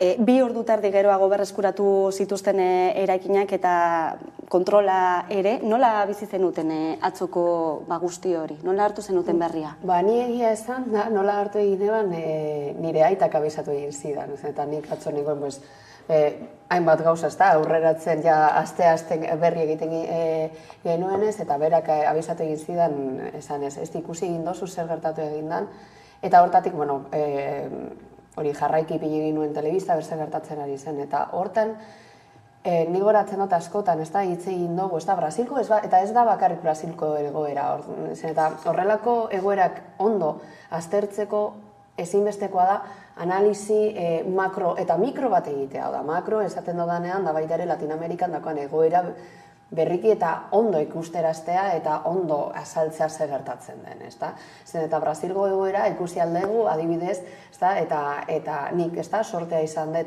bertan bizitzeko, Guatemalan, Nicaraguan, eta bertako zer gertatzen ari den, eta zen sentsazio dekoten herritarrek. Eta alde batetik dago segurtasun. Beti nola diskurtsoak nola manejatzen diren, eta beti dago segurtasun puntu baten, eta Latinoamerikako egoera da alde batetik segurtasunarekin, beste aldetik ekonomia, beste aldetik, orduan, oso erraz manejatzen dira diskurtsoak. Batez ere, eta ondo aztertzeko zergaitik Bolsonaro jarraitzeariak atera egin diren, eta nola manejatu aldeiren bertako diskurtsoak, ezta? Eta gero, ja, ikusten, ezta? Eta aztertzen zer gertatzen den Brasil, ikusi behar dugu zer gertatu egin ziren hauteskundeak, eta hauteskundeak ondo gogorazten baldin baditugu oso, eta hemen honi gogoratzen dut, hemen egon ginen opentatzen, ezta? Zein portzentaien arabera oso justu irabezi egin zuela Lulak. Eta hori da tentzio agerpen bat. Zergatik zen, eta hau ikusi egin dugu, hemen eta hemen akartzen baldin badidugu horrelako, portzentaiak eta horrelako hauteskundeak gertatzen direnean, egongo da herritar masa bat, non ez daudenak edo eroso, edo dana ados, gertatu egin diren hauteskundekin. Eta gero, eta beti ere lehen aipatzen dituen, diskurtsoak manejatzen baldin baditugu, hor dekogu, salda bat, non aterako egingo diren, eta hori ikusi behar dugu. Orduan, orain, hori behin ikusita eta ekarrita galdera, ni batez ere ikusi egin nagoena izan zen, ostras, hau noraino eramaten egingo gaitxuen, ez da? Ez gu, eta, bueno, nik ipintzea ez da Brasilko herritar modunez, baina nora joango da Brasil eta zein izango den honen jarraipena eta noraino helduko diren. Hori da batez ere nik sortaratu egin zidan galdera zen, eta hau da tentsio puntu bat, eta tentsio puntu hori egiten denean dago interbentzio bat, eta interbentzio hori moltzen da, baina gero hau jarraitu egingo da. Eta hori da noraino joango diren eta zein izango den honen ibilbidea. Batez ere Brasilera begirata, baina hori bai, ondo aztertzeko egoera guztia, jakin badigun zen diren bertako baldintzak, segurtasunarekin lotuta, ekonomiarekin lotuta, eta hortatik oso erraz sortzen dira bipolarizazio hauek. Tania, zuk ez denolako bizipenak izan zenituen horrelako irudiak ikusi zenituen lehen aldean? Ni eraman ninduten segituan estatu batuetara, ezta? Trumpek montatu zuen espektakulu horretara, eta iruditzen zait horren kopia dela. Ez dut esanen kopia txarra, zeia originala eski txarra zen, ezta? Baina bai, uste dute, Trumpek ireki zuela politikan egoteko modu bat, ezin da esan ikuste politika egiteko, baizik eta politikan egoteko eta irudikatzeko, errepresentatzeko modu bat, eta hasiera batetik iruditzen zait Bolsonarok hori kopiatu egin duela, eta kopiatu du baita ere Kongresuaren aurkako erasoaldia.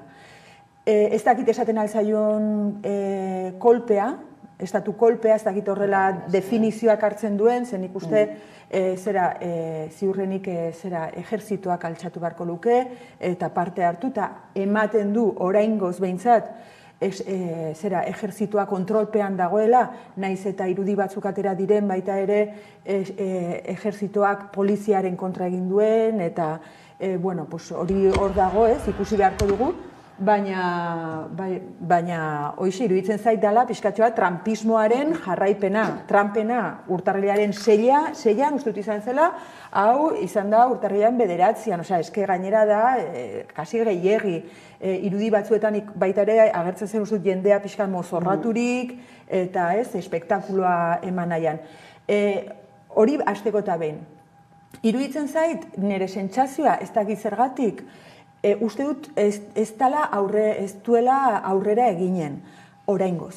Baina uste dut ez dela tontakeria Trumpek egin zuena, Bolsonarok hau errepikatzea, eta aurrerago ikusiko ditugun gisa hontako beste adierazpenak. Eta uste dut oso arriskutsua dela.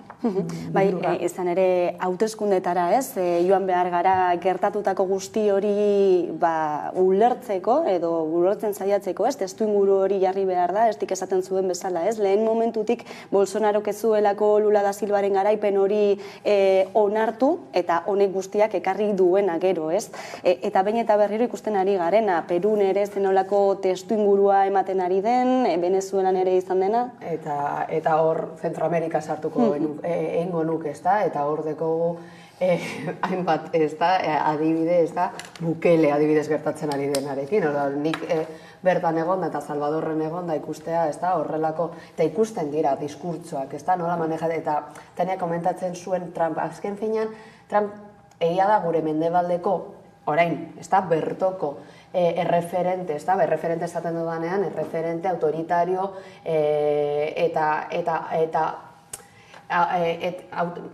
erreferente autoritario eta batez ere motatako diskurtso demagogiko erabiltzen duten, baina hau historikoki betidanik gertatu egin diren hainbat erreferente ditugu, bai mendebaldean, bai Asian, bai hainbat lekutan, ezta? Baina egia da, olatu hau Latinoamerikan zehazki oso sartua dagoen zerbait. Eta hori, gainera ikusten baldin badugu eta zertzen baldin badugu, zen batez ere, dependentzia egoeran dagoen Latinoamerika mendebaldeko herrialdekin, oso ulergarria da alde batetik herritarrek daukaten sentsazioa, eta alde batetik hor dagoen probezia maila oso altua da, eta orduan zuk entzuten dotzunean horrelako pertsona bat, horrelako diskurtsoak adibidez aipatu egin da, Venezuelan izan dira horrelako, eta ez ipintzarren pertsona konkretuki, baina nortzuk erabiltzen dituzten horrelako diskurtso demagogikoak, horrelako pobrezia egoerak, eta batez ere segurtasun mailan, eta nik berriro azpimarratzen dut segurtasun mailan, eta horrelako sistema autoritaristak batez ere eta bereziki erabiltzen duten diskurtsoa da protekzio etza. Guk emango dizugu egona da protekzioa. Daukagun egoerarekin eta sustraian dauden egoerak dira dependentzia egoera, ekonomikoki nola sustastu bestelako estrategiak, nola adibidez independentzia hori batez ere mendebaldeko herrialdekin ikusteraztea eta horrekin lotuta bestelako estrategia politiko eta egia da sustraian oso aldaketa estrukturalak behar ditugu, eta historikoki hainbat dinamika lantzea eta aldatzea.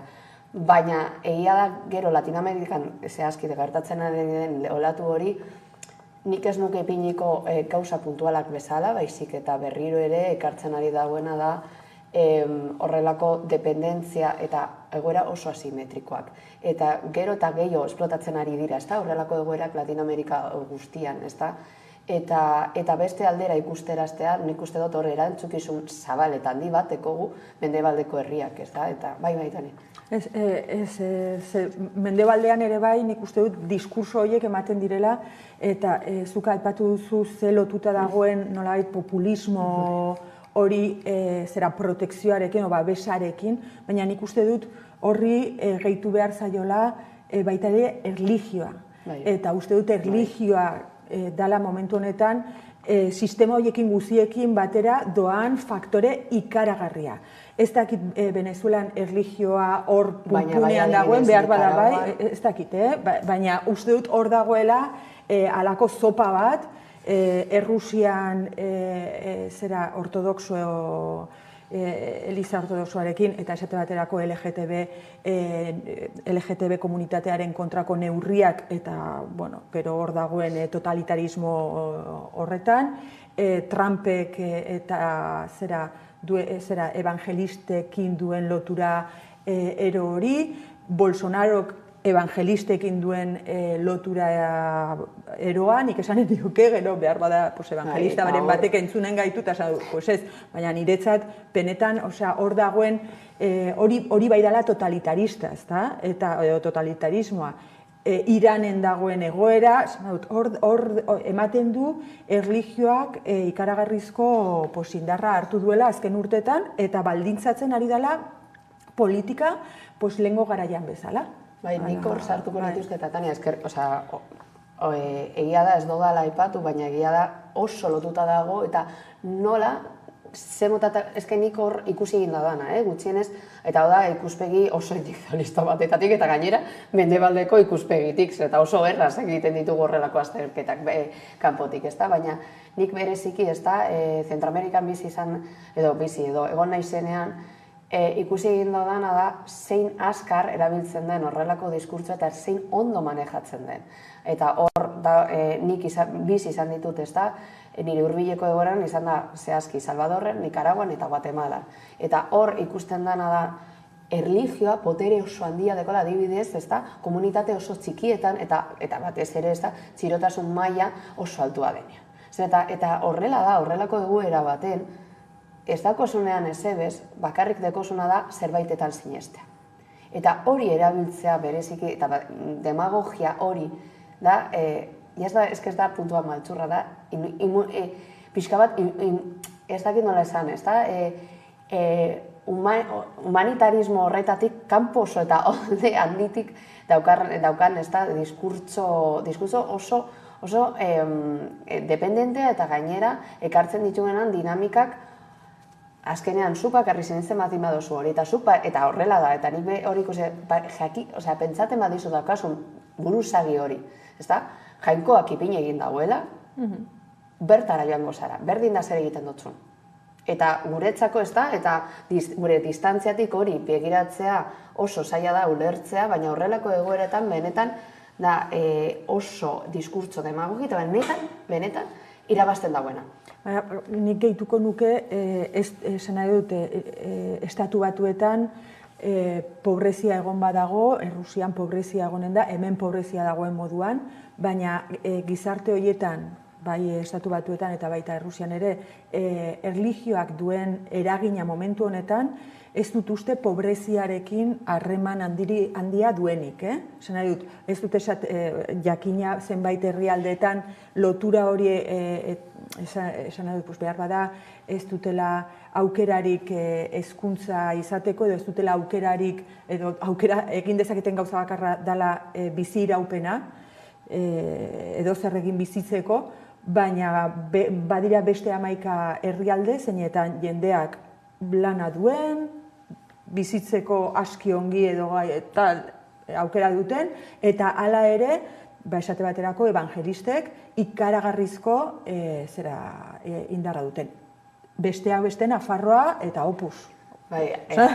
Hementxe bertan dugu. Identitatearen eraikuntza bera, behar dugu beti behar dugu, eta hemen, Euskal Herrian dekogu kuadrillak, eta da, zein garrantzitsua diren adibidez gure, zerbaitetik parte sartzea eta sentitzea zu parte zarela. Eta hori da gure identitatea eraikuntzarako oinarrizko baldintza bat. Eta ipinak erlijioak dekon boterea eta nola saltzen diten diskurtsoak identitaterako eta daukagun vulnerabilitate egoerarako oso lotura. Baina egia da horrelako herrialdetan non txirotasuna nik ikusi egin dut, eta bertan egon naizelako eta ostras, zein ondo, horrezagetik pentsate, zein ondo saltzen dan horrelako diskurtso bat, guztiz manipulatuta eta sartuta botere politikoarekin. Eta horrek ekartzen dagoena da, azken finean, sistema totalitarista batzuk, non oso, eta batez ere, ulertzeko zergaitik herritar masa bat, ateratzen da, eta ikusi egin behar dugu, eta orain berri ere Brasilko egoera ekarrita, Bolsonarok ekarri egin dituen, eta ipini egin dituen hainbat estrategia pandemia garaian, hemendik ikusten genituenean edo guretzako, eta seguru ezki, bertako pertsona askorentzako, benetan ikaragarriak zira, eta gainera, mingarriak eta osasunetik oso urrun zeudenak, baina hala eta guztiz ere, eta egin dituen, hainbat barbariekin lotuta ere, egonda masa bat atera egin dena. Eta hori da, batez ere, aztertu egin behar duguna, zer motatako estrategiak erabiltzen diren, hori suertatzeko, eta masa bat ateratzeko. Eta horrekin batera sare sozialek duten indar guzti hori baita ere, aipatzea?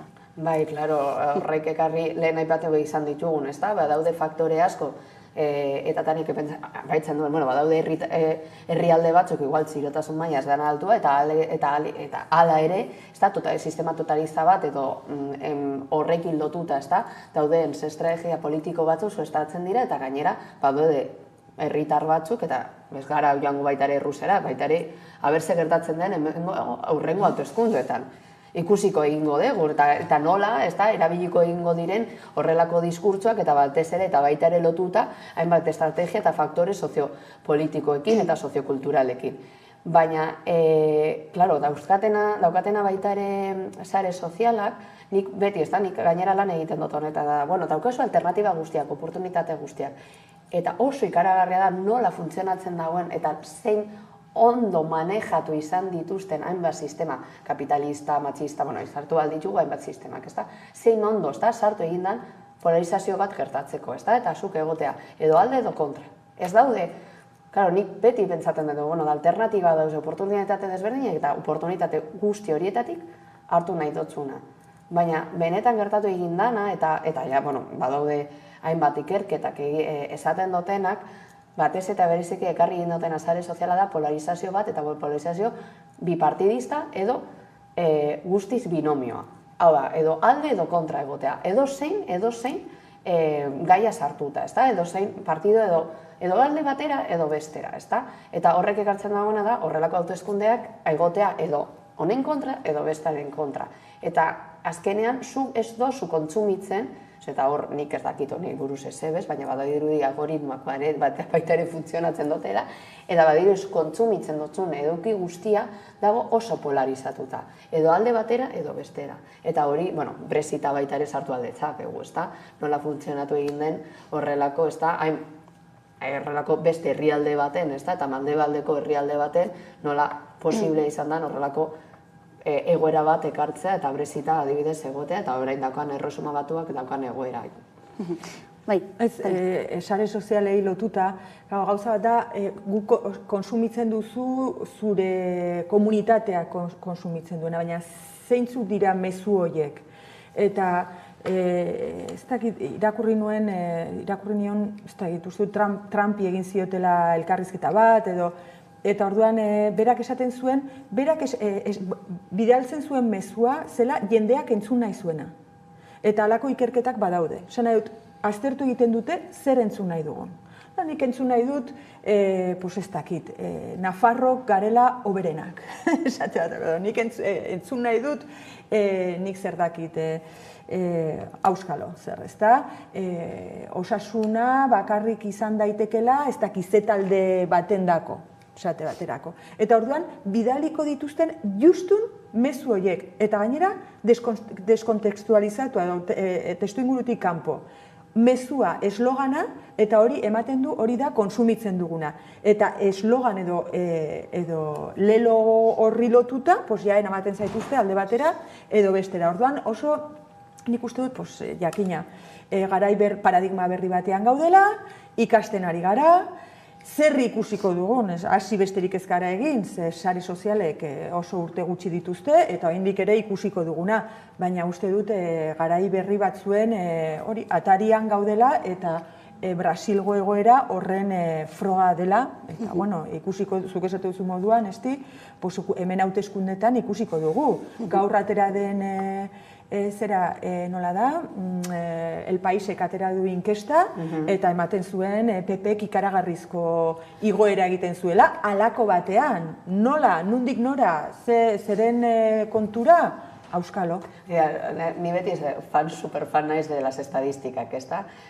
Zertarako egiten ditugu estadistikak, eta nola saltzen ditugun estadistika horiek, ez da? Eta horrek zer ekatzen dauen. Estadistika manejatzen dute oso ondo, eta ikusi behar ditu. Claro, eta egia da guk ere, ez da, eta adibidez telebista egiteko, baita ere erabiltzen ditugu zer gertatu egingo den estadistiketan. Baina da espekulazioa. Eta espekulazioa hori funtzionatzen dago. Bai politikan, baita ere ekonomiaren aldera, baita ere, ez da, pisuekin ikusi egin dugu, edo nik beti esaten dut hipoteka zenean. Nik gogoratzen dut hipoteka bate, hartu behar gogoratzen dut zer esan zidaten. Orain oso tasa basuan dago, bai, eta segurazki ez dela igoko, begira zindu nagoetan gadoen, orain. Orduan, hori da espekulazioa, ez da, eta espekulazio horrek asko baldintzatzen dut sare sozialek, asko baldintzatzen dut ezen, eta azken finean sare sozialek ekartzen dagoena da, edukia egitea, eta edukia oso askar, eta gainera, zu kontsumitzua momentu baten, nik orain irekitzen dute nire mugiko horra, eta dekot edukia. Eta eduki horrek, egongo da guztiz lotuta, zer motatako edukiari nagoen lotuta, kontsumitzen dut, eta hori da retroalimentazio bat, ez da?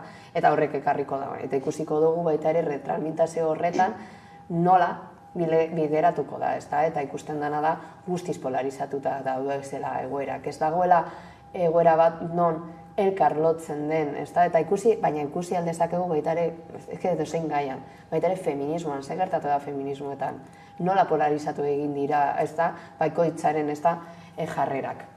Eta azken finean kontsumitzen dugu, eta hori da, batez ere, sare sozialek ekarri egin duena da, kontsumitzea eta gainera kontsumitzea eta retroalimentatzea daukagun eduki batekoa, ez da, eta hor badaude, ikerketa asko esaten dutena, baita ere hor funtzionatzen dutela oso ondo algoritmoek, eta ez dela guztiz askea gure kontsumoa.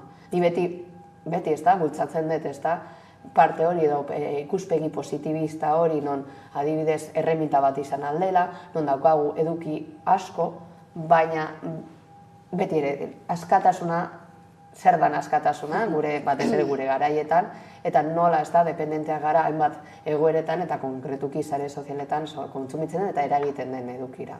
Bai, horrek ere erakusten du, sare sozialetan, eta epatu dituzuen beste osai guztietan ez dela usaskoa, atzean estrategia bat badagoela, estrategia reakzionario bat, eta gauza bat eta bestearekin lotuta, atzokoan bestalakoak, gertatutakoak gertatu direla dagoeneko, errepikatu direla, eta nor daki berriro ere errepikatu daitezkeen Hego Amerikan edo eta Europan ere, eta galdera nagusienetako bat orain izango da, nola aurre egin olde reakzionario ultraeskuindar honi, horixe gako nagusiena, ez dizuet galdetuko, badakit inork ez duela gako bagiltza, baina pentsatzekoa ere badelako.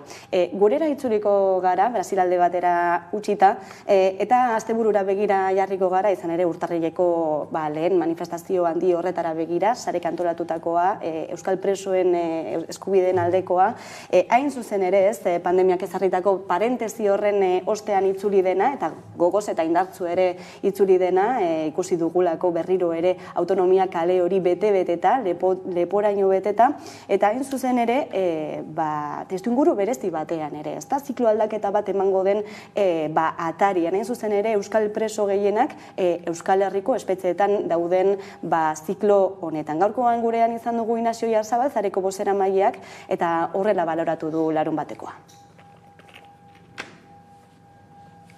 Egia esan oso pozik bertan emandako irudiarekin, Bilboko kaleak jendez beteta ikustearekin, eta batez ere, bai goizean ere bai Euskaldunan egindako ekitaldia eta baita arratsaldean ere emandako irudi horrekin oso pozik, ikusi zen azkenean jendartearen zati bat orain kalean egoteko gogoekin bazegoela, zegoen giro positibo eta ilusio puntu hori ere garrantzitsua zen, esaten genuen berezia zela urtengo deialdia pandemiarengatik eta baita azkenean urruntze politikaren amaieraren atarian gaudelako, eta horrek ere azken urteetan egindako lan handi bati esker ere momentu honetan gaudela balioan jartzeko unea zela, eta baita ere ikusteko datorren denboretan bide luze bat elkarrekin daukagula egiteko eta indarrak hartzeko ere balio izan zigula. Zuek nola baloratu duzue larun bateko hori? Espero zenuten horrelako erantzun bat izatea gizartaren partetik, horrelako etenaldi baten ostean, beldurra edo kezka ere bazegoelako autonomia kale hori betetzeko aina indar izango zen? Nik uste dut buru gogorra garela, zalantzarik ez dago, Euskaldun jendea, buru gogorra gara, bestela ez genuke gure hizkuntza zoragarri hau oraindik ere mantenduko, eta nik zentzu hortan, ez da, pentsatzen nuen baiez, beteko genitula kaleak ez kasutan kalea, ez da? Eta hola suertatu zen. Iruditzen zait, zera, asmorik iaia garrantzitsuena zela, eta baita ere sarek horrela esan da, berriz ere presoen afera agenda komunikazioa, edo agenda setin hortara, komunikazio agendara ekartzea. Hori lortu dugun ala ez, hori ja beste kontu bata. Gu egon gara, bat egin dugu, komunitatea hor dago, horrek indartzen gaitu, eta uste dut oso garrantzitsua dela baita ere fizikoki elkartzea, lagunak bertan berriz ere ikustea, gero eta zarrago guziok, ere, ez da, zeia badira 34 urte dispersio politikarekin hasi zenetik, eta, bueno, fíjate, ordutik eta orain arte, pentsa. Baina agendan jartzea lortu da? Bueno, nik nahi nuen begiratu egun horretan, urrengo egunean, ea egunkariek zer nolako erantzuna ematen zioten, eta teleberriek, eta tal. Eta, bueno, ez dut aukerarik izan, familia izan dudalako zetxean, eta oso pelmak dira. Bueno, maite ditut asko. Baina bai ikusi nuen, bai deian eta baita El Correon ere oso azpian jarri zutela. Ez dakit gerora aldatuko zuten ala ez, baina igande goizean oso azpian zegoen.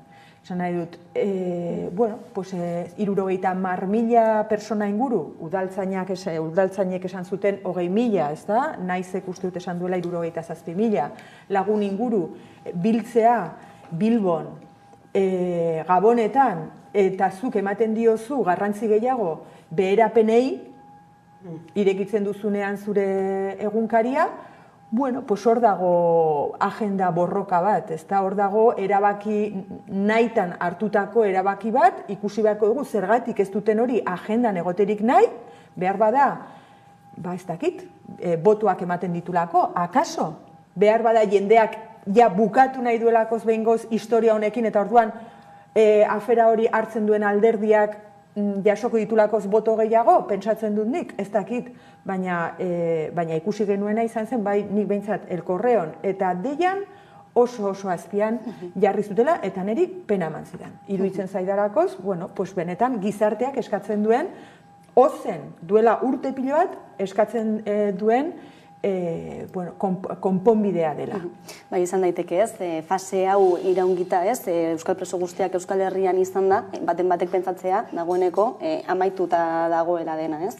Ez hau da, historikoki luzea izan da, eta orduan historikoki luzea izan behar da, ez da? Egin behar diren pausoak eta eman behar diren akordioak, eman behar diren. Batez ere akordioak baino gehiago eztabaidak eta benetan da sakonekoz eztabaidak, eztabaida politikoak eta heldutasun maila bat behar dena, eta begiratzea bereziki herritarrek zer eskatzen duten, zein egoeratan dagoen Euskal Herria, eta hortatik heldutasun hori hartzen baldin badugu danak, da, bueno, orain zin izan alda norabidea, eta nola norabide hori, nola elkarrekin, eta da suposatzen dana, ez da, beti, baina zer dan elkarrekin nola sustatu, ez da, elkartasun hori eta nola eragin, ez da, bestelako estrategia. Nire netzako, ez da, asteburu honetan gertatu izan dana da pautada bat, ez da, taupada bat, eta taupada hori neurtzeko modu bat.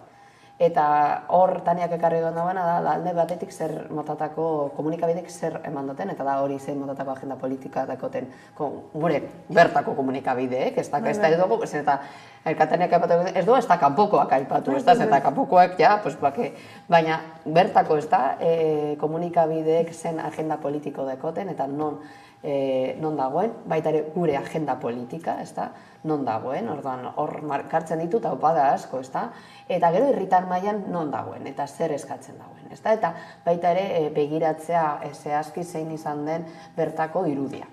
Eta bertako irudia nik ikusi egin dagoena da, eta niak osantako, eta barregin dut zahartasun hori aipatu egin dagoenean. Zen eta egia da, hor ikusteraztean, eta bertan egon da, egia da, belaunaldi batez ere gazteagoak, oso gazteak ezaten dudanean, ez da? Txikitzuek hori alkuietan zeudenak, zen eta horrek ekartzen dituztenak dira helduek. Ez, nago beste gaztei buruz hitz egiten. Egia da,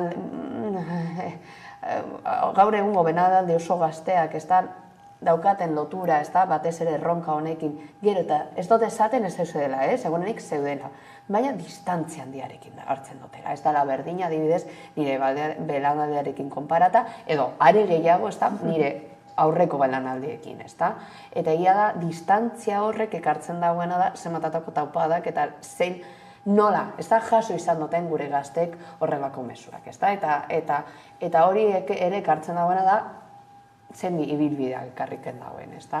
Eta hori da, nik ikusi egin dagoen irudiarekin bakarrik gazteek, ez da? Eta distantzia hori nola markatu izan den. Eta gero lehen aipatu izan ditugun, ez da? Sare sozialek, uste dut, taniak berak hitz egiten ari zaben, pentsatzen ari komunikabideek egia da, zen norabide hartu izan duten, eta gainera ikusi egin dugu norabide oso kapitalista batetatik hartu egin duten, eta hor jokoan sartu egin dira, ez da, askok, eta hor beti ere lehen aipatu izan ditugun estrategia politiko guztiak, baina baita ere hor sare sozialek ekarri egin dutena da, bestelako egoerak, eta horrelako egoera adibidez komunikatzeko ahalbidea.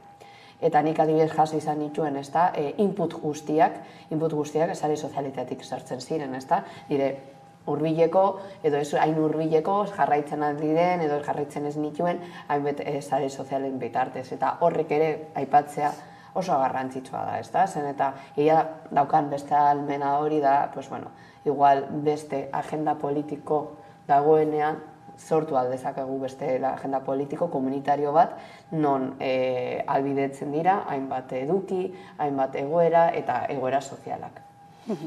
Aipatzekoa, ez? Larun bateko mobilizazio hori, baina baita ere goizean zareketa bakebideak antolatutako mahai ingurua, gatazkan pairatutako indarkeria desberdina pairatutako biktimen arteko elkar entzutea hori ikusiko dugu eta gero hitz egingo dugu honi buruz ere.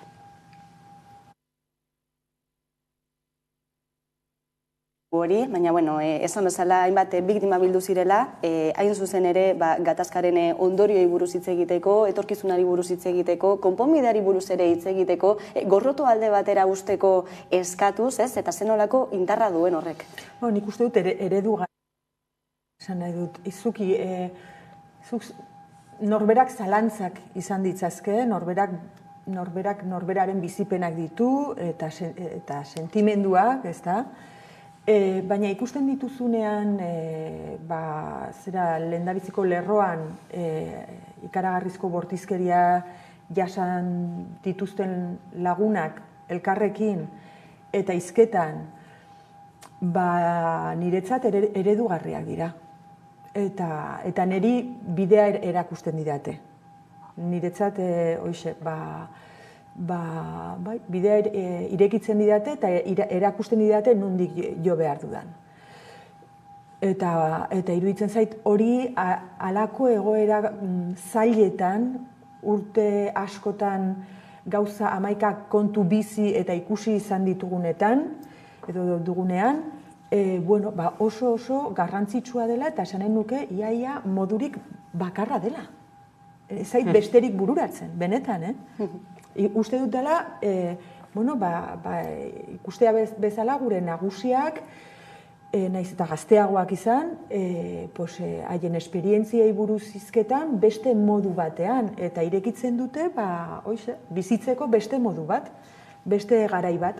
Eta nik zentzu hortan, eskertu nahi diet egiten duten esfortzu ikaragarria, iruditzen zait ez dela bat ere erresa izanen. Iruditzen zait oso zaila izanen dela, eta hala ere, ara joaten dira, hitz egiten dute, eta hoxe, eskerrak.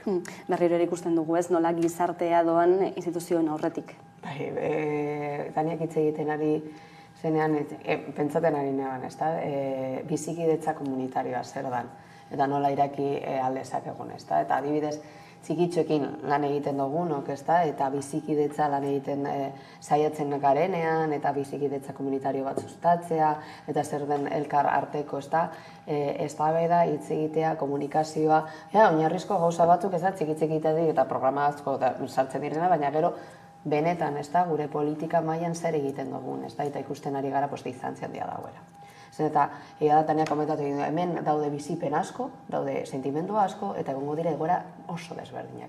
Baina ezinbestekoa da, bertaratzeko eta komunitate heldu bat eraikitzeko, bata besteari entzutea eta horrelako irudiak ikusteraztea. Eta dago beste gauza bat, dela, oinarrizko eskubideak daude zenean hor jokuan, oinarrizko eskubide bat dela, eta hemen eskubide zapaldu batzuk egon dira, eta konkretuki pertsona eta preso batzuen kontra. Orduan, hori ezinbestekoa da bestelako estrategia eta batez ere akordioak. Oinarrizko eskubideei buruz hitz egiten ari garelako, eta da pertsona eta berakoen eskubideak batelako. Hor nik uste dut ez dagoela eztabaidarik.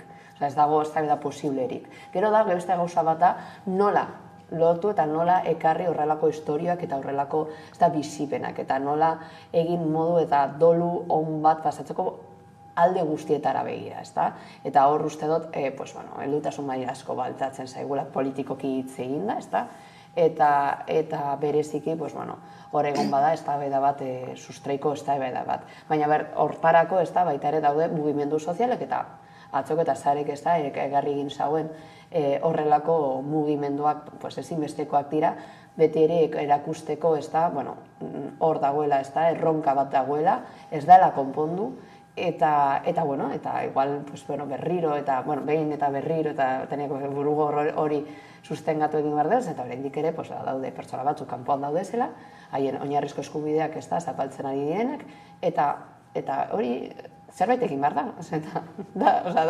hori ez da, eskubide bat delako, jazta. Bai, eta espetxean daudenei ere bai, eskubideak kentzen zaizkie, dagoeneko legeak baimentzen dielakoz, 3. gradu bat, edo baimen bat izateko, eta epaileek ez dizkiete ematen. Eta epaileekin lotuta, baita iruditzen zait garrantzitsua dela esatea, aurrekoa atzo ikusi genuela COVID-eko ordezkaria, amorruz betea, telebistan, amorruz betea, esanez, berdin zaiola nun beteko dituzten kartzela urteak, baina kartzela urte horiek nola esaten da, arrepentir, atzera bota edo damutu ezpadira, bera hor egonen dela, eta ematen zuen telefonoa zuela zuzenean epaileekin hitz egiteko. Bera hor egonen zela zuzenean epaileekin hitz egiteko, hortik ez ateratzeko. Orduan, iruditzen zait badirela bi mundu, paralelo, batzuk, ari gara behin eta berriro, bide bat bultzatzen eta esaten, hemendik hola edo hala atera behar dugu, eta jende asko elkartzen ari da, sentimendu ezberdin askotatik bide hori erakusteko, eta gero, tamalez, niretzat, atzo COVID-eko persona hau telebistan amorruz betea ikustea, izan zen aski, ez dakit, tristea, esanen nuke. Are gehiago, ikusirik, lotura zuzena duela epaileekin, eta gero epaileak direla, esate baterako, 3. gradu horiek ematen ez dituztenak. Orduan, hori da, pixka bat baita ere, iruditzen zait, testuingurua markatu behar dugula. Gu egon gaitezkela ikurrina txuriarekin alde batera eta bestera, esanez, aski da, hau eta beste, baina gero bestaldean behin eta berriro amorruz betea baldin baude, ez dakite nola eginen dugun aurrera. Bai, Espainiako markoa oso bestelakoa dela erakusten dute behin eta berriro, eta horren erakusle, esaterako ez, 3. graduekin gertatzen ari dena, dagoeneko 6 3. gradu ez estatu dituztelako, berriro ere espetxera itzularazi dituztelako euskal preso horiek, baldintza guztiak bete dituztenean 3. graduan egoteko, eta hortxe dago korapilo handiena orain, Ignacio Oyarzabal bozeramaileak ere esaten zuen, ez da, lobby hori, hainbatek osatzen duten lobby hori hor dagoela, eta gainera, ondorio zuzenak dituena, ez? Auzitegi Nazionaleko fiskaltza izan daiteke bat, baina edabideak, COVID bezalako erakundeak ere, eta horixe da, orain aurre egin izan behar diogun testuinguru hori, ez? Lengua ere bazen, ez? Baina hemendik aurrera ere, hor ere badagoelako nola eragin. Aipatu ere, ez? Baita ere, sareke antolatutako ekitaldi horretan parte hartu zuten biktima guztiak emakumeak izan zirela, ez? Eta hor ere aldagai bat ere egon daitekeela, genero aldagai hori, askotan alde batera uzten dena, ez? Baina gatazketan ere zenolako pisua eta indarra hartzen duen, ez dakite honi buruz zerbait komentatu nahi duzuen? Ni modu oso azkar baten, ez da? Eta, gure imaginarioak guk pentsaten dena garenean, ez da? Presoi buruz pentsaten dugunean, ez da? Bertako gatazke biktimei buruz beti gure imaginarioa maskulinoa. Eta uizten baditugu, ez da, begiak eta pentsaten badugu, seguruenik eta baita ere ikusten ditugunean argazkiak, ez da, adibidez jaietan. Oso, ez da, irudi maskulinoa da, eta horatzean egon diren bestelako biktimak asko dauz, eta ezinbestekoa da, horrelako baita ere zertatzea beti, eta izan ditugun gabonak ikusita, ezinbestekoa genero ikuspegia zertzea, eta imaginario femenino batera baita ere joatea eta bidea markatzea zen, eta baita ere egon direlako, eta baita ere egon direlako presoak, eta baita ere egon direlako, eta bueno... Eta daude. Guk izeba 67 urterekin Iruñeko gartzelean dugu. Eta honezkero, 3. gradua izan beharko luke, esan nahi dut. Hau hain da niri tokatzen alzait, besteari tokatzen alzaio, eta 67 urte dira, kartzelako presorik zaharrena. bezalatuko dugu baita ere, emakumei buruz hitz egiteko, indarkeria matxistari buruz hitz egiteko, urte hasiera besterik ez delako, eta urtarrilaren batean dagoeneko gurean izan zen sexu eraso bat, ziurazki askoz ere indarkeria matxista gehiago izan zirera, baina horiek jakinaren gainean daudenak, eta azken egunean, igandean soilik Espainiar estatuan, 4 gizonek 4 emakume eraile dituztela, beraz, beltz-beltz, azten dela 2023 berriro ere. Bai, bueno, eta neuken gogoa horrelako espazio batean parte hartzeaz, eta egia da, gabonak oso gabon zailak izan dira, bereziki edozein emakumearentzako, baina ikustea aste bat pasa eta beste aste bat, ni gogoratzen dut bereziki pasaden astean, ez da, jadanik zirenean, ez da, izan zen feminizidio bat buruz hitz egiten ari gara. Eta ezinbestekoa da, hau ondo, ez da, epatzea eta honi buruz hitz egitea, eta hitz egitea oso, jadanik, begianik, gainera nik ez da, honi buruz lan egiten dodala, eta oso ezitzaia naizela, eta beti bideratzen ditut, ez da, nire diskurtsoak, ez da, prebentziora, hezkuntzara, baina jadanik egonda momentu batean ikusita zer gertatzen den epaitegitan, ikusita zer gertatzen den gure instituzioetan, eta ikusita baita ere zer gertatzen den gure gizarte mailan, jadanik ez dakiz zer egin behar dugun.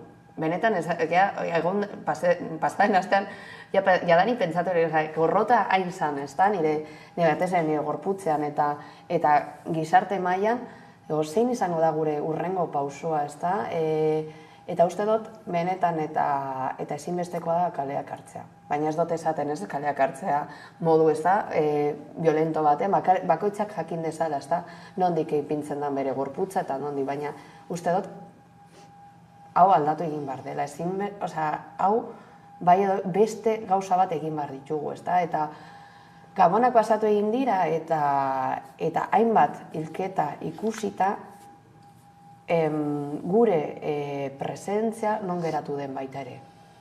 Gabonak dira, eta badiru gabonak direnean ezin garela teateraka, ez da, kanpora. Baina izan da oso hilabete, eta komentatu egin dugu moduan, eta begira zein nola hasten egin den, ez da, urtea. Zeintzuk izan aldiren faktoreak oso desberdinak izan aldira, baina beti ere, ez da, gabonetan eta horrelako epeetan, tentsioak areagotu egiten dira, eta batez ere, gero eta normalean esaten da, denbora gehiago pasatzen dela elkarrekin, baita ere ez da, alkohola gehiago eraten dela, eta alkohola ez da esaten, alkohola horrek eragiten dagoen, ez da, genero indarkeriak, ez dut esaten hori ez dut inora hori esaten, baina egia da, beste tentsio faktore bat dela. Eta baita ere ez da, gertatzen dena da, noiz egiten da horrelako hilketak normalean emakumeek esaten dutena onaino. Ezin dut hau aguantatu. Claro, tentsioa gertatu egin da eta areagotu egin da urtean zehar. Eta zer gertatzen da normalean gabonetan, ez zarela soilik pertsona horrekin gehiago bizitzen baizik eta zure lagunekin edo zure familiekidekin. Eta hasten dira tentsioak, eta hori areagotzen da. Eta hori da faktore bat normalean, eta egia da zuk ikusten, edo nork ikusten baditu estadistikek, normalean, udan, eta ere gabonetan, badaude horrelako ez da, tentsio eta, genero indarkeriarekin hilketa gehiago. Hori alde batetik, baina egia da, niri ez da, eta honekin lotuta da zergaitik urte honetan, zen eta izan da, beste urteekin konparata, daukagun ez da, estadistikak eta niretzako da, emakumei buruz hitz egitea eta emakume iak bere buruz hitz egitea horrela estadistika modun, oso benetan sortarazten daidana da mina, ez da, zen eta badirudi dela beste zenbaki bat, eta ez gara beste zenbaki bat, eta horrezegetik uste dut kaleak hartu egin behar ditugula, ezinbestekoa delako. Egon gara momentu batean, ezin dugu gehiago begiratu, begira zer gertatzen den Latinoamerikan, edo begira zer gertatzen den ez donon. Hemen egon dira, ez da, azkenengo, ez da, hilabete buruan, izan dira, 15 asko dire, ezin dugu, ezin da horrela jarraitu. Eta urte honetan bereziki, nik irakurri izan ditut hainbat, eta niri berdin, geldetzen badidazu, zergaitik izan da, ez da, urte honetan bereziki gehiago, izan da pandemia eta gero eta pertsona gehiago elkartu egin garela, gero egon dira beste faktore batzuk non Ez dakit zein izan da, baina... Barkatu, baina uste dut galdetzen diozu zure buruari zergatik den, eta nik hartuko nuke Leirek aipatu duen bultzada reakzionario hori. Uste dut puntu honetan ezin dugula aldendu matxismoa, matxismo terrorista hori, ezin dugula aldendu politika ultraeskuindarretatik. Iruditzen zait bat datozela, eta eztabaidak izan ditut honen arira, hau planteatu izan dudanean, ulertze dut jendea bat ez etortzea. Uste dut, momentu honetan, aukera politiko bat dela, gizon askorendako, eta emakumea askorendako ere bai. Esan nahi dut, erreakzionarioa naiz, ultraeskuindarra naiz, eta ultramatxista naiz.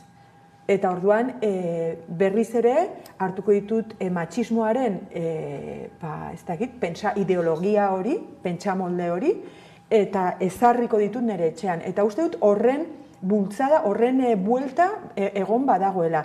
Nik ikusten dut kalean, ikusten dut TikToken, esate baterako, TikToken dagoen, niri datorki dana, TikTokek enau ezagutzen. Nire algoritmoa TikToken da, ez dakit, ameba batena. Baina iristen zaizkidan mezuak edo bideotxoak gehienen edukia oso matxista da. Baina garai batean aspalditik ikusten ez nuena. Bai, ikusten da eta igertzen da gazteetan, baina baita ere gizartean orokorrean. Eta ez duzun hasieran aipatzen genuen Brasil aipatzen olatu erreakzionario hori, emakumeen aurkakoa ere badela, hemen utzi behar dugu gaurko solasaldia, ez dugu gehiagorako denborarik. Eskerrik asko beste bengurean izateagatik, Estilinari, Estani Arriaga, plazer bat beti dezala, eta ordu betatik aurrera eguneko albiste nagusiak Carolina Suárez lankidaren eskutik, ondo izan.